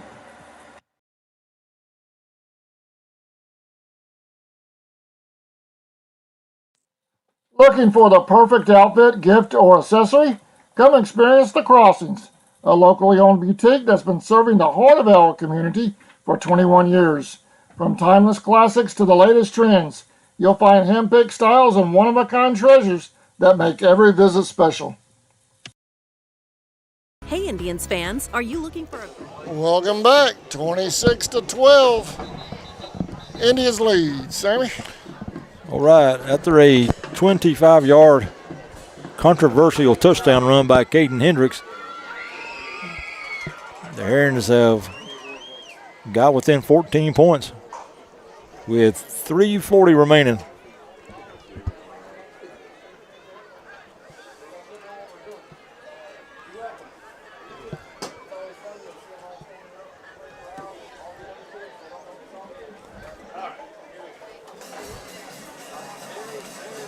Christian Brown, and looks like Brandon Woodard back deep for the Indians.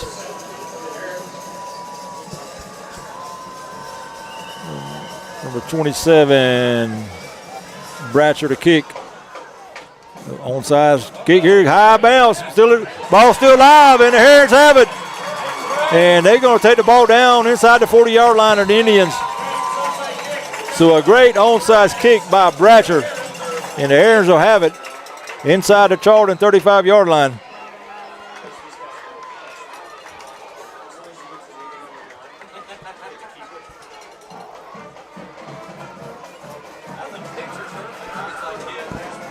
So the Herons trying to make a finish here.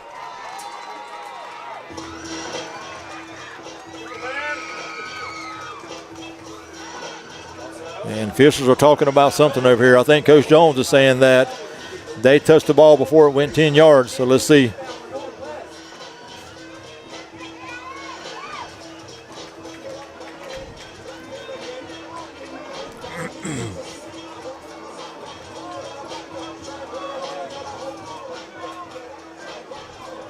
Let's see what we're going to have here. Is it going to be Herons' ball, or are we going to go another way with it? It's going to be Herons' ball at the 30. It's like the 35-yard line.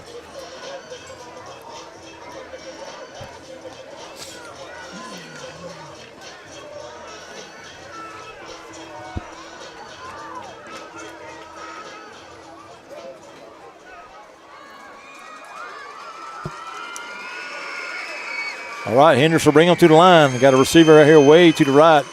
Two in tight to the left. Movement, no call. Henderson back to pass. Throws on the left side and incomplete. Incomplete.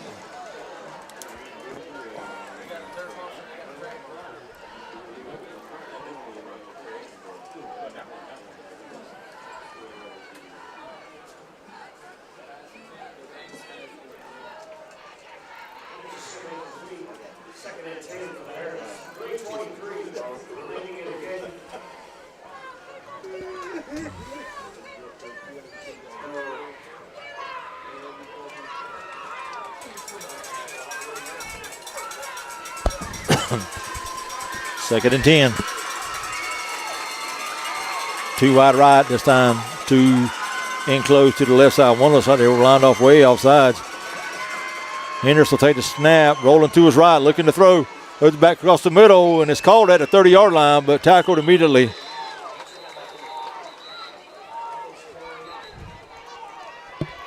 Man, you're going to call other stuff. Why can't you call that as a penalty there? The man jumped right on top of his back after the play was over with.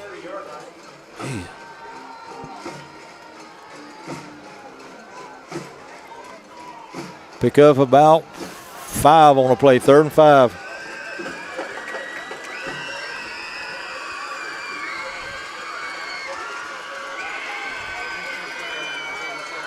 Hendricks getting a play from the sideline. He's going to have a receiver to the left. Everybody else bunched in tight. He'll be in the shotgun. He'll take the snap. Drops back to pass. Got some pressure. Throws down the middle and incomplete.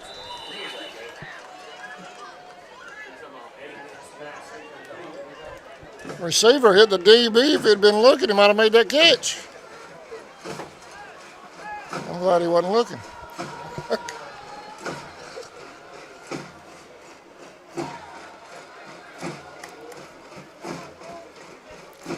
Fourth down now for the Herons.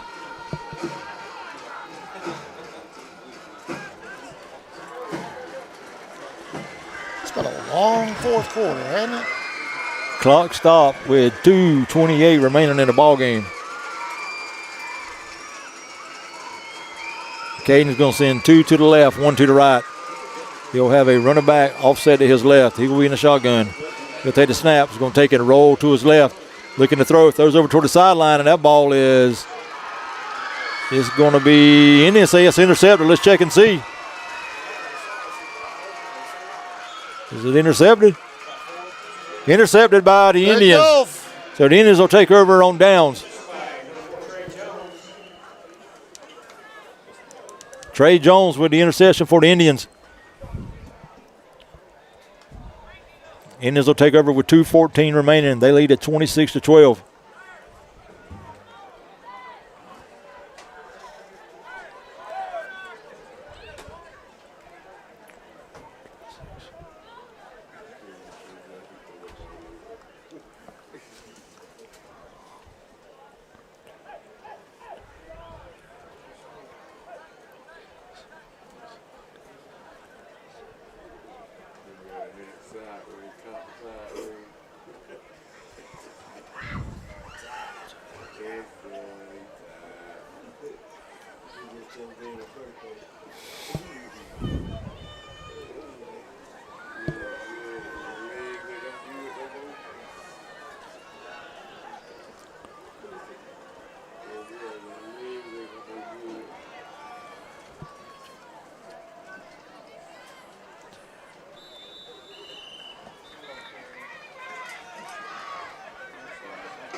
Pick up a 2 on the play.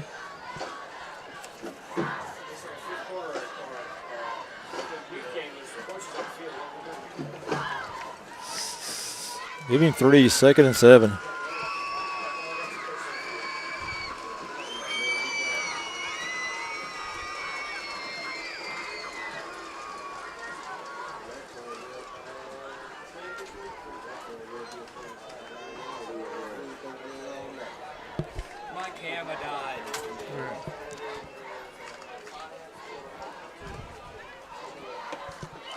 Indians will just take a knee, let the clock run.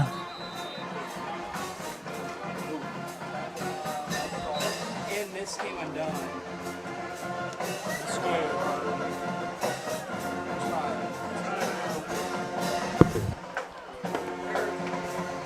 Third down. Coming down to a minute to play. And we're going to have a timeout called with 1:08 remaining in the ball game. Charlton leads at 26-12. Timeout. All right, we're going to take a quick break. We'll be right back. Indians football live on CSN when we come back. Banking experience? At Georgia's Own Credit Union, our goal is to save you money. We'll help you level up your game with better rates, lower fees, and easy access to your funds. With 29 branches and a network of over 30,000 ATMs, we're never far away. Best of all, we support the people, places, and teams that make Georgia great. Stop by our local office at 3773 2nd Street South in Folkston. To learn more about Georgia's Own, visit georgiasown.org. Georgia's Own is federally insured by the NCUA. Gowan Aldridge Insurance, located in Kingsland, Georgia, is proud to serve the communities of Charlton and Camden counties, offering life, home, car, and business insurance See Andy Gowan today for your insurance needs. Phone 912-729-7600 for more information. Protecting you is what we do. Gowan Aldridge Insurance is a proud sponsor of the Charlton Sports Network.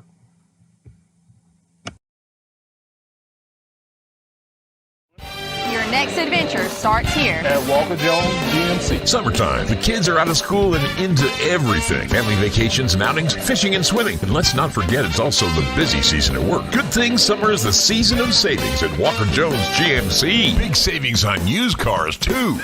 We got it all. Why shop anywhere else? GMC, we are professional grade. Walker Jones GMC. Memorial Drive in Waycross and online at walkerjonesgmc.com. Supply and income sales at 7/31/25.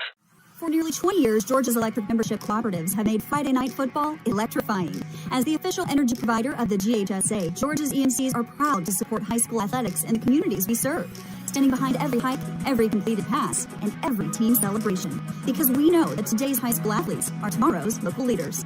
Georgia's EMCs.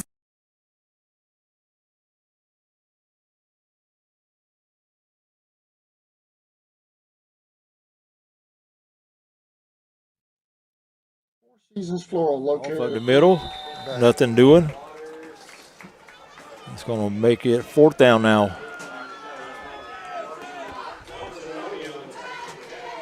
A 4th down. Wilson on the carry.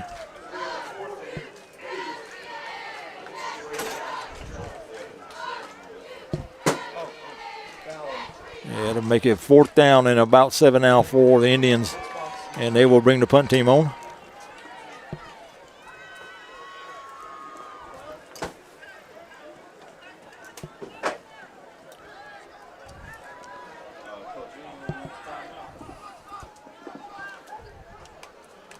Play clock down to 5.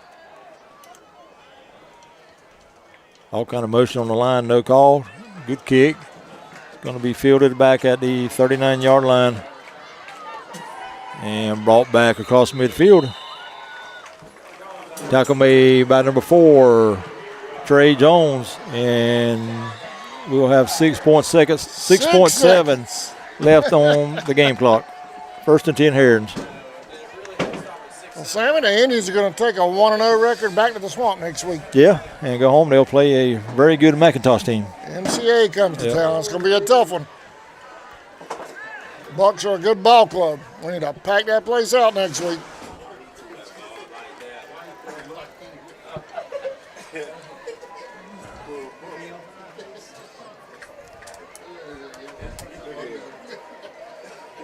Y'all stick around. Sammy will have the post-game stats report coming up here after this last snap. Are you ready already? I'm ready. You ready? All right. All right, Caden will bring him to the line. He's going to have 2 right, 2 left. Running back in the back with him. He'll be in the shotgun. That's Saunders in the backfield.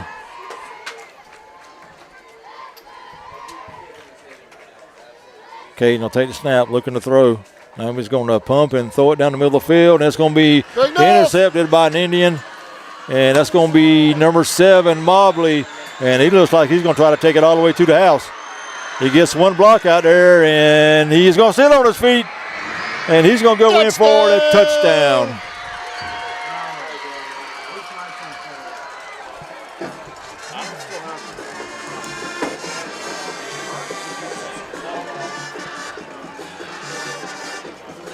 Unofficial 80-yard interception return for a touchdown. By number 7, Mobley. Look at the tail end of that while Sammy prepares for his stats report. And there it is, man. That's how you end the night, Sammy. Good into it. How many yards was that? I got 80. Touchdown, Indians. You ready, boss? Here's Sammy Hendricks with the post-game wrap-up. All right, for Brantley County on the ground, leading ball carrier was number 4, Malachi Saunders. He had 11 carries for 51 yards. Our second leading rusher, Caden Hendricks, carried the ball 6 times for 58 yards and a 25-yard touchdown run on the ground for the Herons, total of 127 yards. In the air, Caden Hendricks was 7 out of 26 for 91 yards, 7 out of 26, 91 yards. He threw 2 interceptions, 218 total yards for the Herons. For the Indians on the ground, leading ball carrier was number 2, Amari Wilson. He carried it 23 times for 210 yards and 2 touchdowns. 23, 210 yards and 2 touchdowns. Brandon Woolard added another 29 yards on 9 carries, and A.J. Glover added 11 on 3 carries. Brandon Woolard also had a touchdown run. In the air, A.J. Glover, 6 out of 11 for 109, 6 out of 11 for 109 and 1 touchdown pass. 359 yards total offense for the Indians. Indians win it 32-16. 32-12. I'm sorry, 32-12. Rhonda, Rylan, Fenton, Sammy, I'm Adam Bell. Have a great night, everybody. We'll see you next time live on CSN. Indians win this one, 32-12. Have a great weekend, everybody.